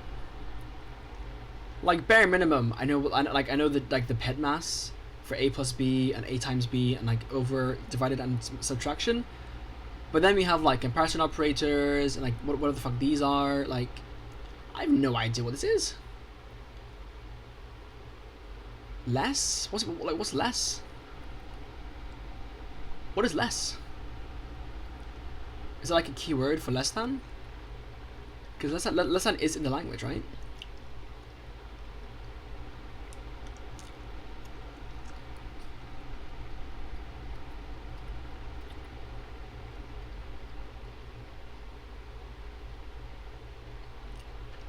A question mark adds precedence?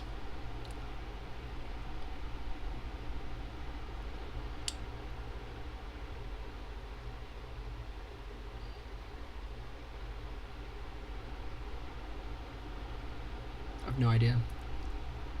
Well, binary parameters are evaluated every time they are used. They won't be evaluated at all if they are unused. This is similar to replacing the by name parameters with the past expressions. They're in contrast to by value parameters. To make a parameter called by name, simply prepend that to its type.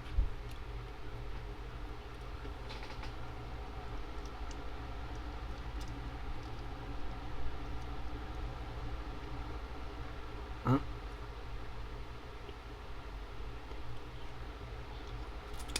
So there's a while loop function. If condition, then body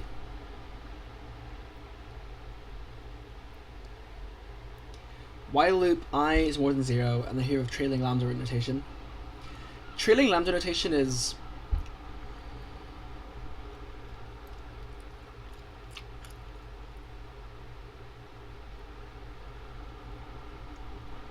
interesting.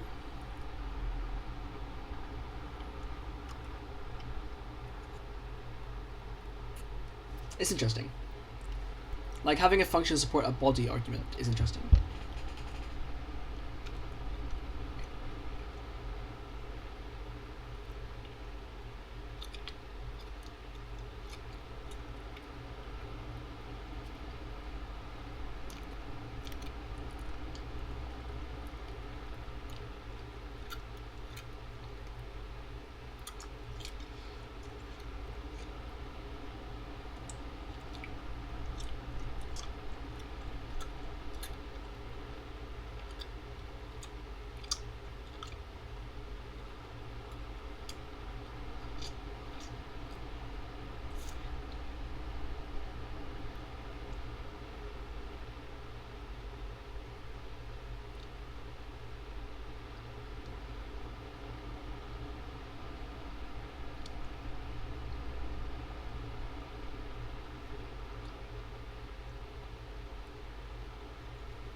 What? So here I is taken by reference, not by value. I don't see how that's like clear though. I guess this just means, yeah, like take it by reference.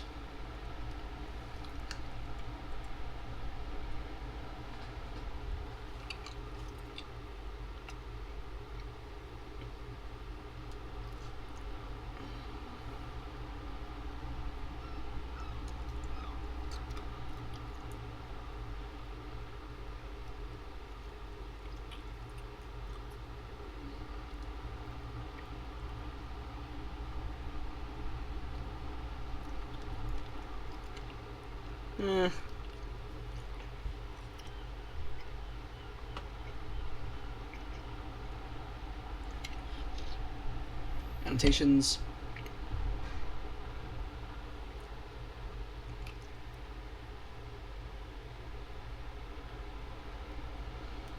Yeah, I'm still not sure how to handle annotations in my language. Like I can use the dollar sign operator for it. That's basically all I have left at this point.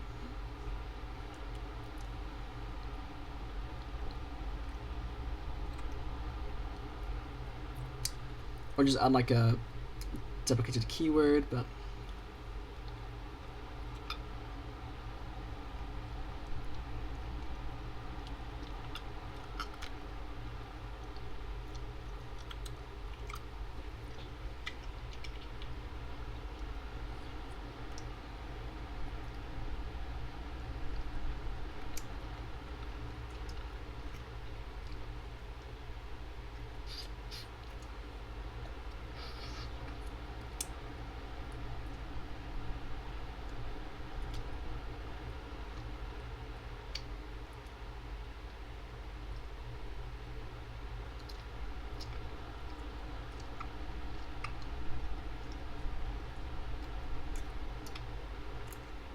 huh?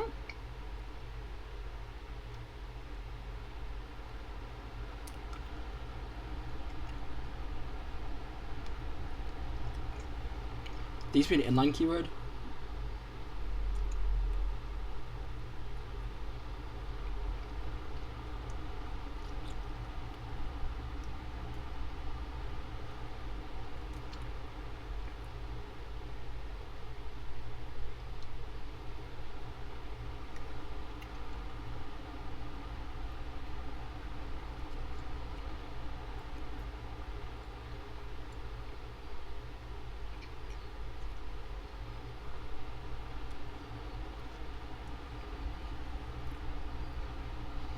Yeah, so user-defined annotations, I still wonder about whether I should support them or not.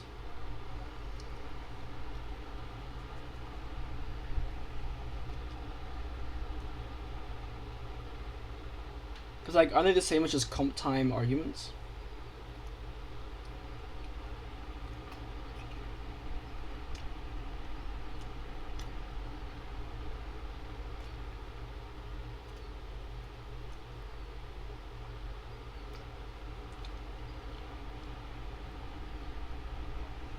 I don't know. Creating a package. Packages are created by declaring one or more packages named at the top of a Scala file.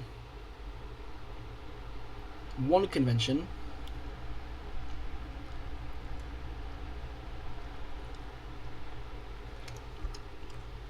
I do wonder if it's better for a language to be agnostic or dependent on file structure. Right?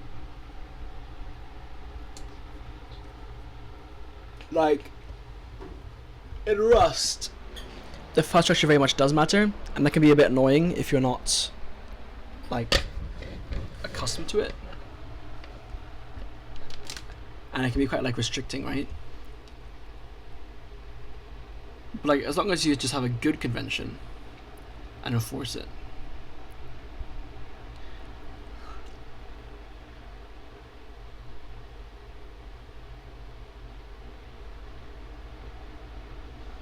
You can nest things within each other. Okay. Yeah, so one of my language's focuses is being modular. And I still haven't decided how I'm going to do that. Like with the package manager, do you define packages? Or do you even just like export individual, like classes even? Types. Like have types be the modules. So then you can just import specific types, and if they're dependent on each other, then those form a package. Because like you don't want to. I don't know. Like I don't know. Like ideally, if you create a project, right, you should make it as modular as possible. So like if you have like lots of individual parts that make up a package, but like they work by themselves, you can also just separate that into a different package as well. So like your one monolithic package would instead become like 5 packages, or like 10 packages, or 20 packages. But the issue with that is then you get dependency hell. So like while it's fine for your project, on your computer, the moment someone else or even yourself on a different device wants to go ahead and import your library, for instance, then they have to import like a bunch of separate packages. And that can take a lot of time. It means that if people also use like a dependency, it gives more possibilities for that dependency to break, right? Really that would only happen if you update your dependencies mindlessly.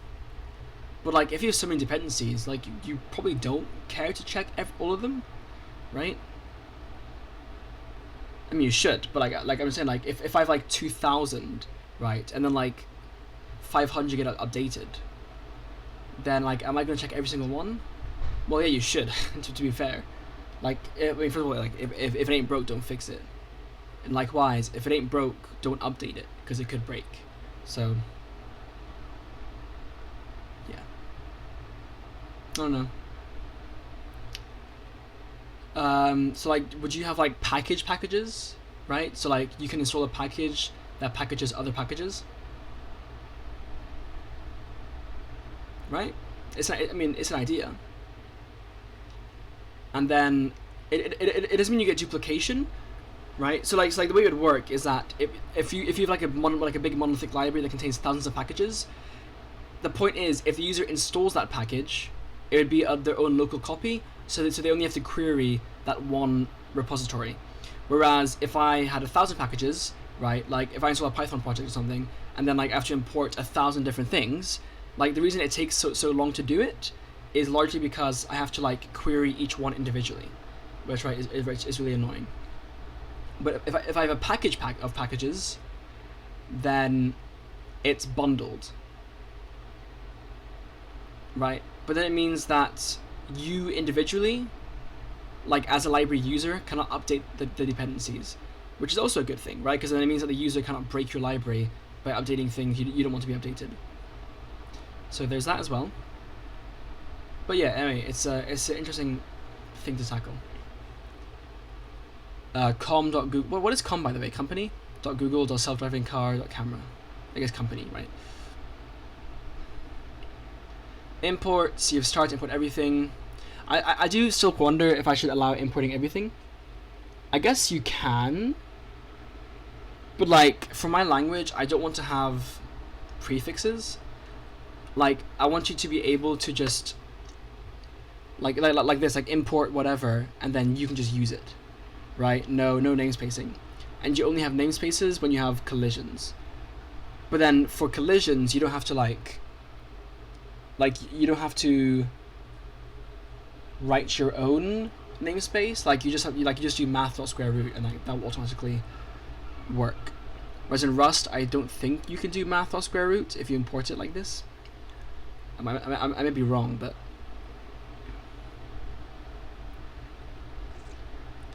so it's underscore and now it's star. So I don't know. I wouldn't support as, because I don't like that. In the event there's a naming conflict, you need to import something from the root. Prefix function with root.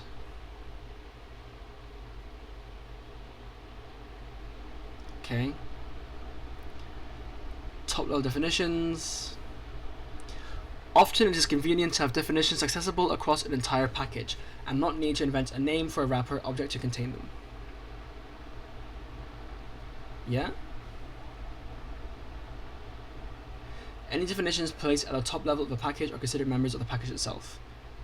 So, for example, assuming first a class fruit and 3 fruit objects in a package guarding fruits.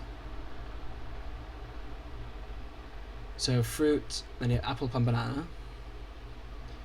Now assume you want to place a variable planted and a method show fruit directly into package guarding.fruits. Here's how it's done. So this is a different file, but it's called package.scala. But it says the file doesn't matter, names it doesn't matter, so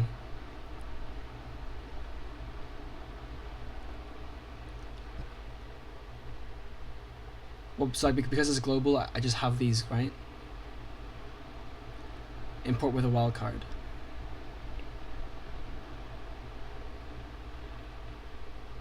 Okay. Aggregating some definitions.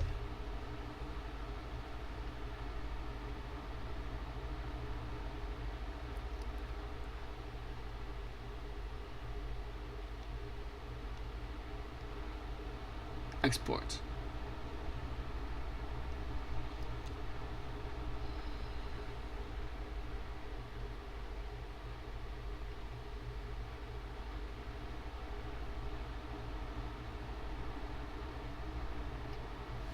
So this just means that you can bypass the namespace. I don't know. But that's it. There's no like thank you for for reading section, but that's the end. Okay. That's interesting. Got me thinking about a few things. So let's revisit these takeaways, right? Now I'm missing the stuff on extractor objects, but I think I've already covered that anyway in enough detail. So the Scala docs are generated via Jekyll, right? Yeah, I do want to check that out. Well, do I? Not really, actually, but like maybe the source code. But it's in Ruby, so maybe not. Basics. Yeah, so there's the main annotation. I ultimately decided against this because it means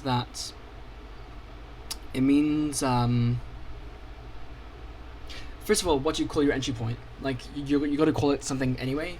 So like a convention will probably arise regardless. And second of all,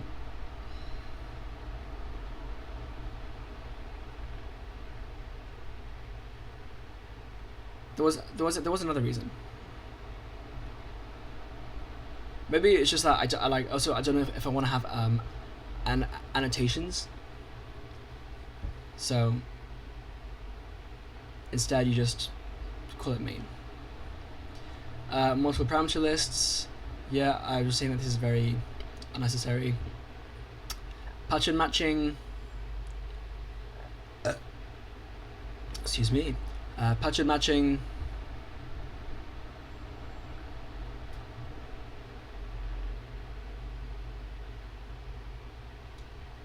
Yeah, whatever. Binding my patterns of variables. Right, p at phone dot model at model, but you can just do this instead. So I feel like it isn't really worth enough.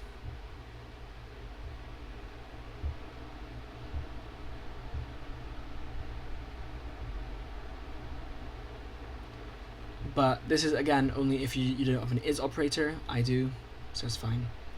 Comprehensions. It's interesting. Gives you some ideas, but ultimately nothing crazy. Upper bounds, why? So hey, Scala was interesting, but by far the biggest thing Scala has done for me is the extractor objects. That was extremely interesting to look at, and also some of these syntactic choices are quite interesting. But ultimately, Scala seems to be needlessly complicated in a lot of cases. Now, would I use Scala? No, it's garbage collected, so I don't care to. I think it can compile to LVM, but like I don't know if the ergonomics that Scala provides are enough for me to do that anyway. But like it's certainly a language to consider. Like, what would I use it for is the question, and I don't know. So let's have a look again at the main website. We have LVM. So import Scala is kind of Scala native unsafe. Like cstruct 3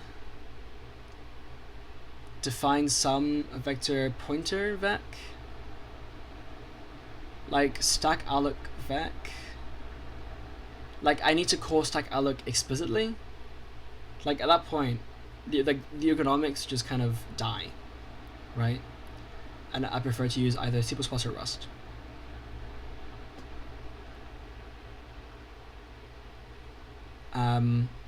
Web dev though. Web dev is interesting.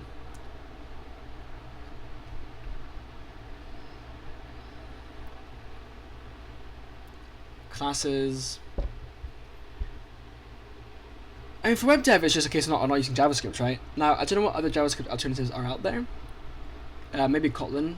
I mean, I would like a Kotlin after this. So maybe Kotlin even works for web dev, and then I'll use that instead. So I think the most likely use case for me for using Scala would be web dev. But even then, like, would I?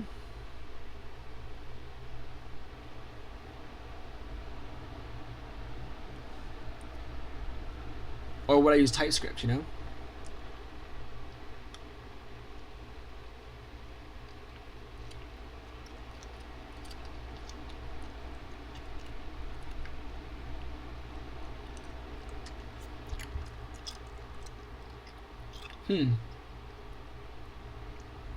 How does Scala handle this, I wonder?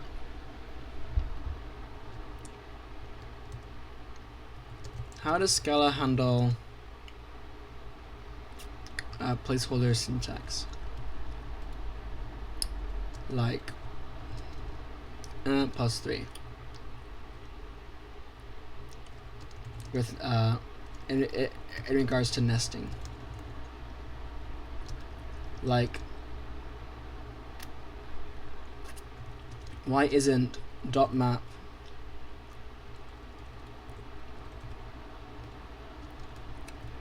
+3 a function x with foo.map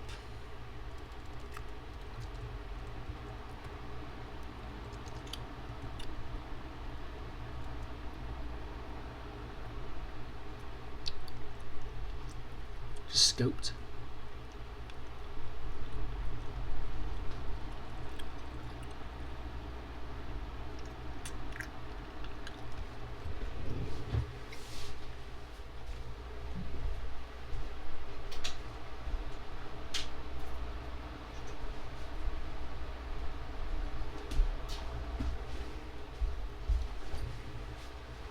the smallest enclosing expression. Maybe I just do this, you know?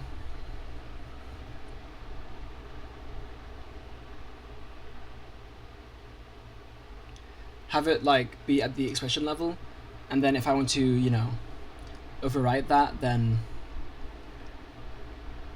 oh wait, you can't nest two in the same scope. Yeah. But like, I guess like that can be the workaround. So maybe I can support it the way I want it to, but just for nesting cases, you can't nest it. Or like, if you nest it, you get the sub-expression as a function, and you like to nest it, like if you want to have nesting, you have to do it differently. So like, for my language, with the placeholder syntax, right? For nesting, say I have like say if for some reason I want to define this function such that I have like a function. I'll use this syntax for now just because it's a bit just more concise. Say I want to have map my lists, whatever, doesn't matter, and then my function is x. Sorry, that's how you do it. It'd be map list, and I have a function which is y, x plus y.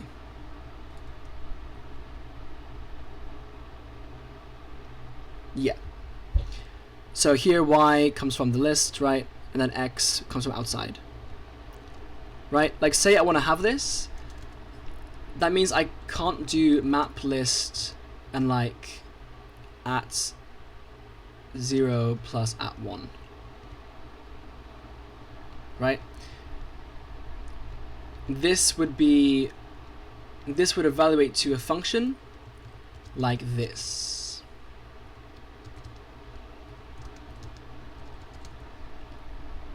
Because it's within this scope. Right? So then I can just have that be the rule then. Like it is scoped, and if you want it, and if you want to do this, then you have to use an anonymous function. You have no choice.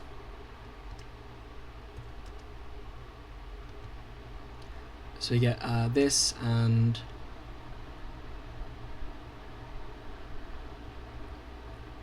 this. You have to do this. And that can be okay, I think.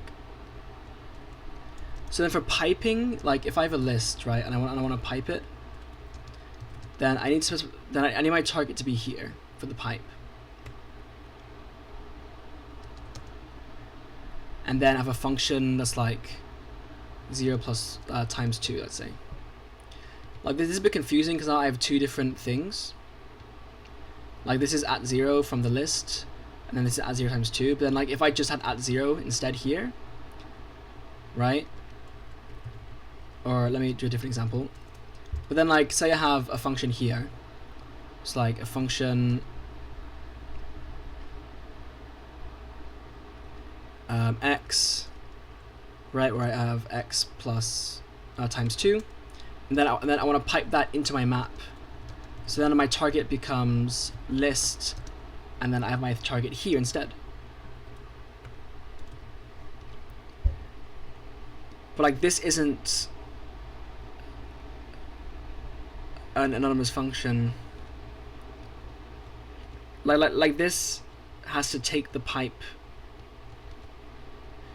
Yeah, it's like it doesn't work here because like the pipe, like you want the pipe to be top level. But then for piping, you have to use this syntax. You can't like with the leading whatever. So like specifically to support piping, it doesn't work very well.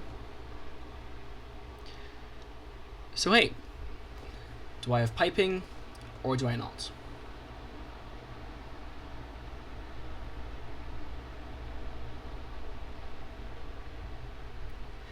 Maybe I just don't have piping. And then instead, if I have a list, I can just call .map on it instead. And then I have no issues. I can just do call.map and I can have my own anonymous function inside here, .0 times 2, and that's fine. And then dot filter, let's say, greater than 3 or like 10, and then like fold left with plus.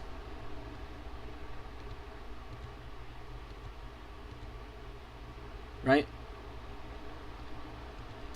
As opposed to having like a list, and I do like dot map, or not even dot map, map at target, right? And then I have like at 0 times 2. Like this just goes a lot more cumbersome. So I'm thinking this instead. And then these operate on generics. So as long as my target supports this function, it can use it.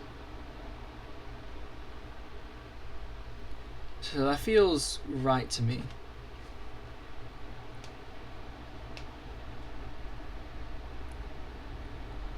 Because like, what are some situations where like you really want to pipe? Pause. Like nested functions, right? So like this is like, so like for here, this can work with dot syntax anyway. But if we're looking at just nested functions in general, like say I want to print line, like say I want to print, I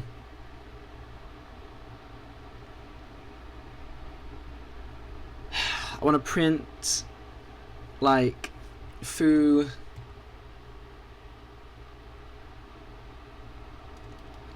like customer dot name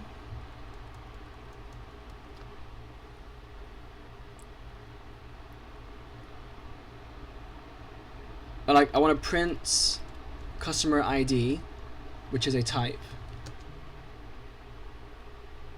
right, and print that, which takes 2 parameters, name equals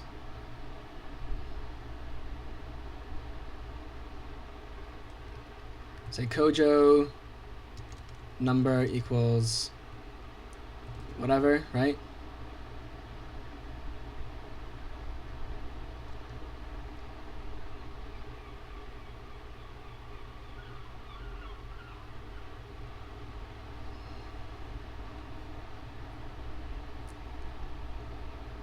Like with piping, I can just pipe it into print line.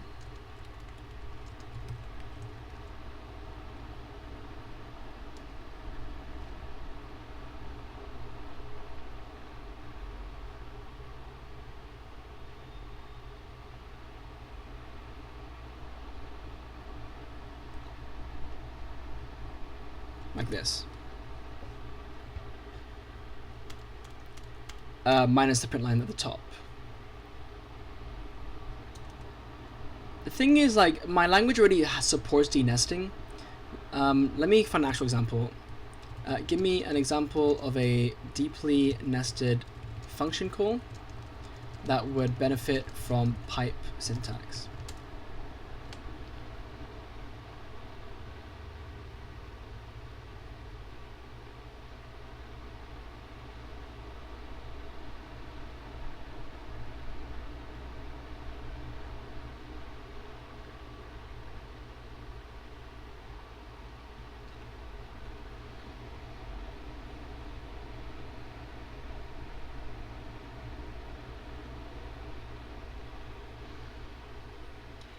My friend's saying that Anthony Gordon gives him Irish vibes, and therefore he doesn't like him. I don't understand. Where are the Irish vibes?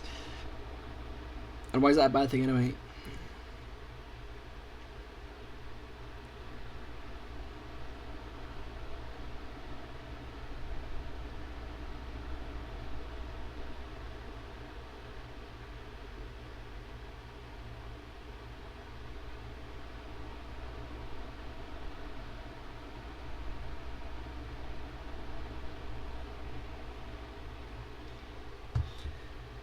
Classic example, sort by date, filter active, map. Again, orders.map.filter.sort by date, right?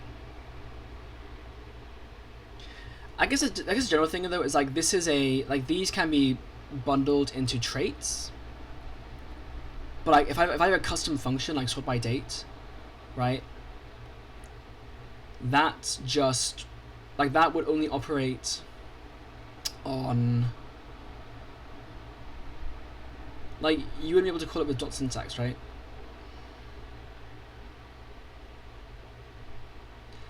But like, just impl it for, I don't know, like a list, like a collection of dated things.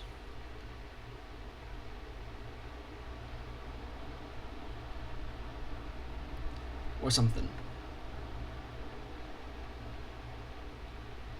HTML, strip tags, classified space, trim, capitalize.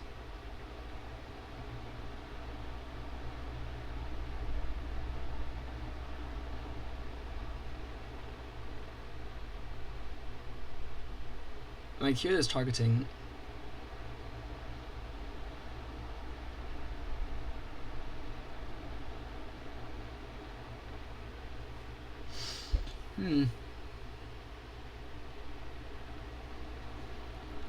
Like, if I can find a way to have the language set up such that users can implement functions that are callable on certain types, then I can just do dot syntax and everything's a-okay.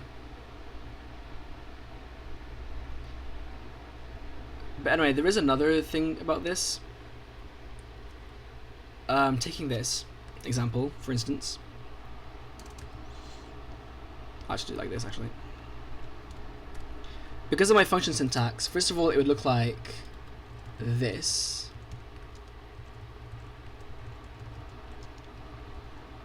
So you already don't get like that horrible nesting. You just get this, like a series of function calls. And if you want to, for readability's sake, you can put them on their own lines. Doesn't mean you get nesting, yes, but like, how deep does a pipe chain go? But also, like, to be fair, this is also just really weirdly, like, this isn't really the intended use case for these, to have like each one on their own line. But then the thing about dot syntax and piping is that it reverses it. So like, it'd be raw HTML, right, piped into strip tags. Or if I got it to work instead, it'd be dot strip tags, right? Then dot collapse white space, dot trim, dot capitalize. So say raw HTML is a string, right? Strip tags is, I'll just do comments actually. Strip tags would have to then be implemented for string, but like string with tags even, right? It's like really like it operates on a HTML string and then return, I don't even know, like another string. Class white space would also operate on a HTML string, like maybe like just more generically a string, like strip HTML tags. I don't know. Trim, string, capitalize, string. Like, how do I define these?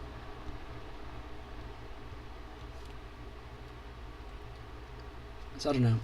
Or have, you know, global dot syntax. So if I define any function, then the first argument can become some like an insertion for dot syntax.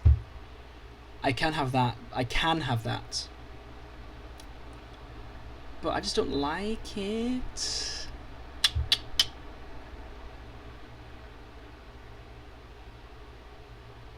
I'm not a fan of it though. I don't know, man. I'm not a fan of it.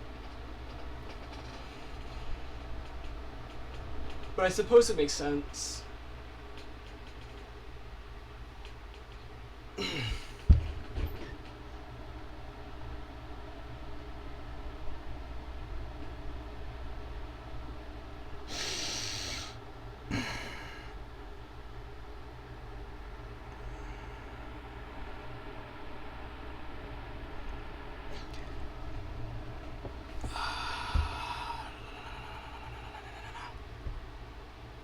Ooh la la.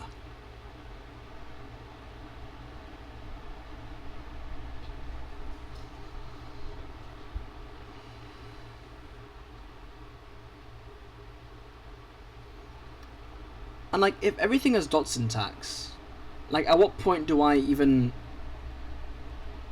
like stop just stop using normal functions? Like why even do print line hello world at that point? You know, when I can just do hello world dot print line. Like, can you justify that?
Like, it's just so useful to support some kind of trailing syntax because it makes chaining very easy, whereas chaining nested function calls is not readable. But like, this will always be readable because I can chain, and that's quite important. Like, it is always natural for me to just do this if I need to, right? Which is equivalent to piping, really. It's just that piping is a different syntax. But like, well, the difference is that piping calls print, which has to be a global function, right? Like, if I wanted to call instead like printable print, that's different. Like, now, like, this comes from the printable struct or class, whatever.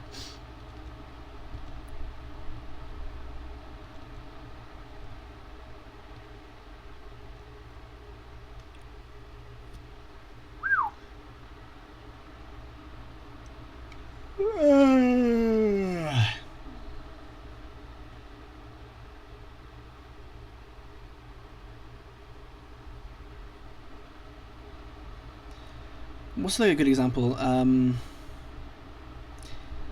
Like, take string in C++, right? Say I have a standard string stir equals foo, whatever, right? And I can do like stir.toC or stir.c string, right? To a C string. Alternatively, suppose that instead there was piping syntax and no dot syntax.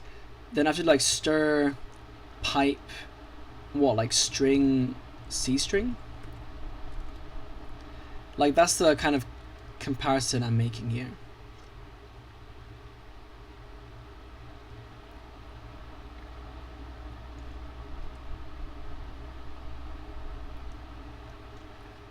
So like then you probably don't want that to be the case, right? You want to just be a global, like, them to be global functions. So I can call stir and pipe it into C string. But then, like, C string has to be a global function. Has to be. It can work. It can work. Or require a dot.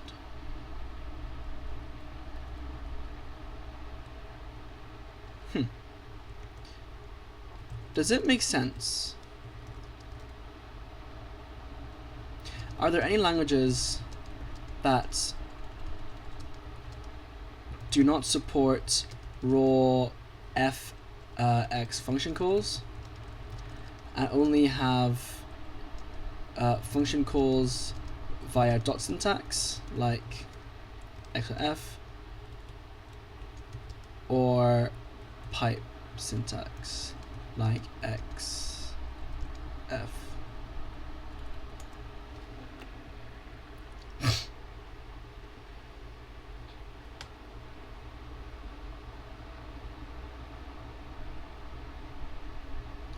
Hey, Discord's adding spoiler channels.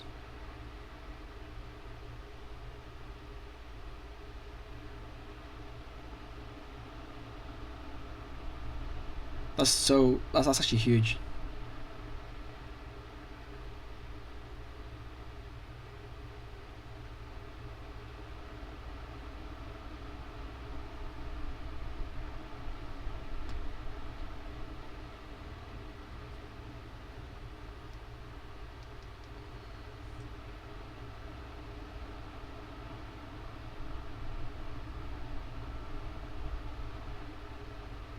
Check this out.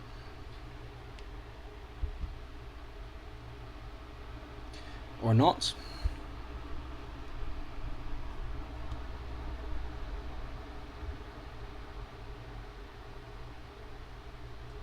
There are 3 light switches on the wall, one of which... Okay. Hazel.org. It's a live function programming environment organized around typed holes. Any showcases? I don't know. Like, check this out. Once it loads. But it seems like you can drag stuff around. It's kind of cool. So like the example here is let low high equal 100 plus 400 and 900. And I can literally drag things around. Like I can, for example, replace this order somehow. So like Control, Shift, Option, right click. How do I like drag?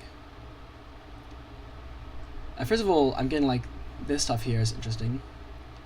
Variable binding, let expression. The docs being there is actually really cool. That's actually extremely good for like learning. I can highlight. Okay, that's fine. Nothing crazy there. Can I drag?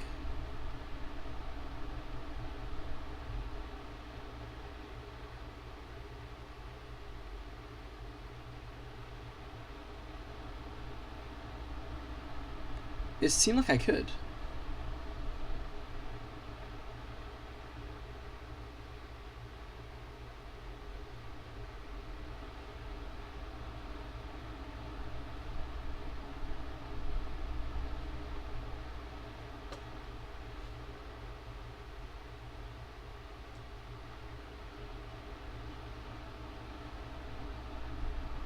Right click to move a thing. Pin call, click sample pin, send to call. How do I drag? Tutorial 2+2.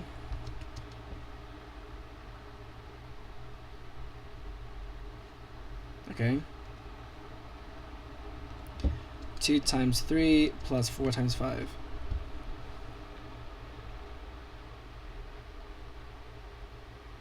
Right, so it shows precedence.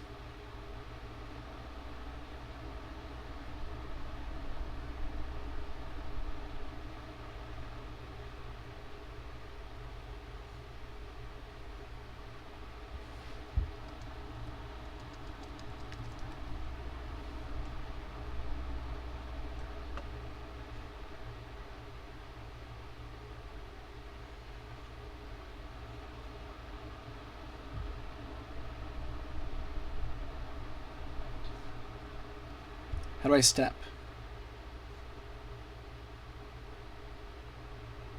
Oh, I have to click it. That's cool. So it shows evaluation. That's good for like teaching, I feel like. Okay.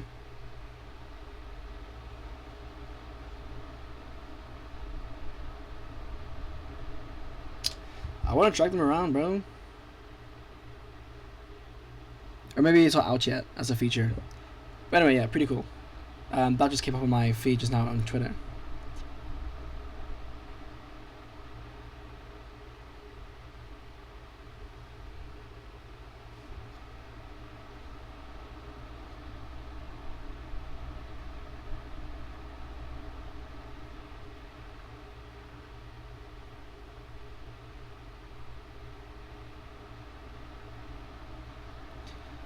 Anyway, Vim exists though.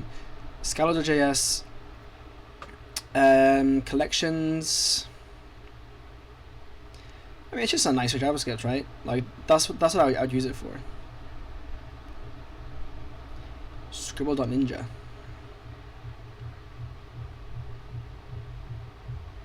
I don't know. Lebanon.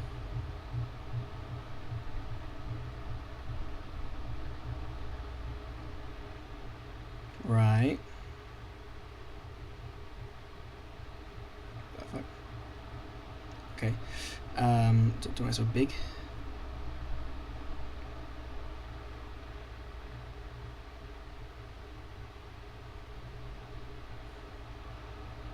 Yeah. I don't know. I feel like my language would actually work quite well for JavaScript, or like, sorry, for web dev, because of how functions can be formatted like div things, right?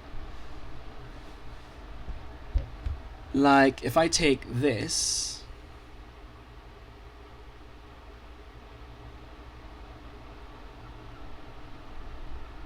okay, actually this syntax is really bizarre, but if I take this, it would look like, okay, hilarious.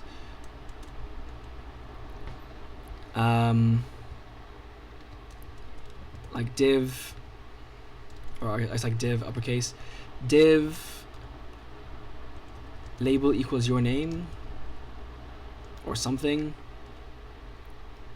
and then input equals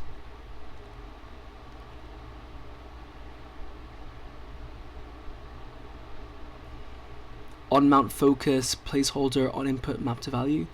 Okay, actually, I don't even know what I'm looking at. In fact, I have no idea what I'm looking at, but whatever. Point is, you can format it. So like, let's say I have a div, or even here, like class, okay, class equals,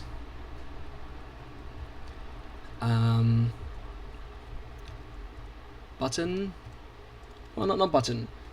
What's a good example? Fucking title, let's say. Class equals title, right? And then, yeah, and like have text equals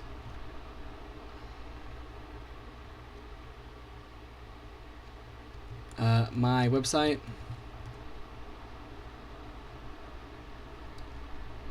Like, you could have that, for instance, or like content equals. I suppose the downside is that like you can't have like div, because like usually be like this, right? But then like then you have your content inside here, right? Whereas this you can't do that. So you probably want something more like this. Although I mean I can still do this. Like I could still support this, right? Or like style equals.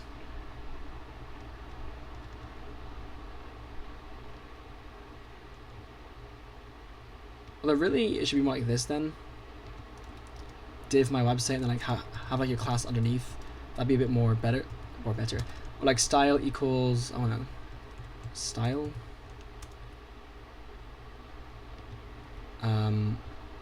like CSS or something. Let's say style.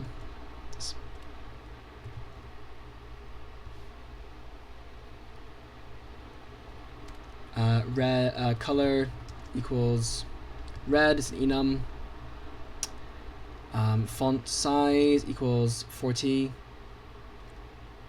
PX for like pixels. Maybe I've like some like, because I already support this for suffixes, so maybe also support like these kind of suffixes. I don't know.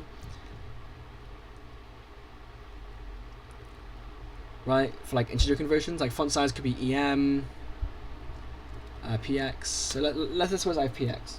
I don't know. And then what's gonna do? Font family equals Calibri.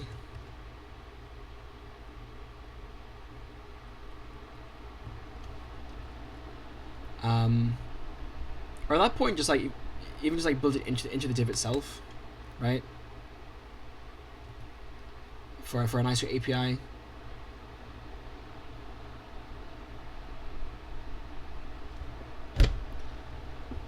Right? But like this is really nicer than like having to do like div my website color equals color.red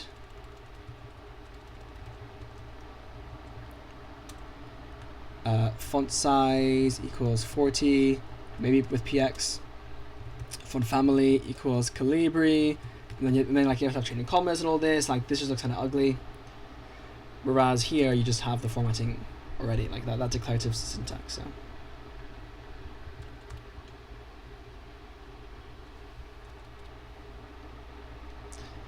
yeah. Anyway, I think that's all for Scala then. On to Kotlin next, but I will end this recording here. 2.5 hours somehow, bloody hell, every time. But yeah, Scala. Might use it for web dev, probably won't though, so don't really have use for it, tragically. I don't want to use the JVM, I'd rather use like the C# runtime, if anything, whatever it's called. What is it called? I'd rather use .NET instead at that point. I mean, I don't like F#, so I wouldn't use that, but like I'll just use C#. Like I don't really have qualms with that. And again, we'll see if Kotlin is better as well, or like how good Kotlin is, because maybe Kotlin is just good enough that I don't feel a reason to use Scala. And Scala itself is quite old as well, so I do have high hopes for Kotlin. So yeah, really we'll see what Kotlin does. And we'll see if I prefer Scala to Kotlin, or if I prefer Kotlin to Scala. If I prefer one to the other, then maybe I'll use that language and make something with it. But until then, yeah, stay tuned for that. Subscribe for the Kotlin video, which I'll probably record after I eat dinner or something like that. So yeah, and then I'll look at Swift, and then there are a bunch of languages I also want to look at. But these are like the big languages, right? I mean, if I go to my GitHub real quick. Assuming I'm even logged in. I'm not logged in. Okay, well, whatever. At the beginning of the next video, I'll go over that. But yeah, that was Scala. I'm not going to rate it because I'm not going to use it, or I haven't used it yet. But my overall impressions, interesting. A few interesting things. A lot of things that I feel like that are not necessary, especially in regards to the type system and like how objects are done and like classes are done. But yeah, interesting, and one of the better functional languages I've seen in terms of just how like nice it is to use and like ergonomically. But again, I haven't used it yet, so I can't really speak on that from experience. So that's Scala. Holy lag, save me.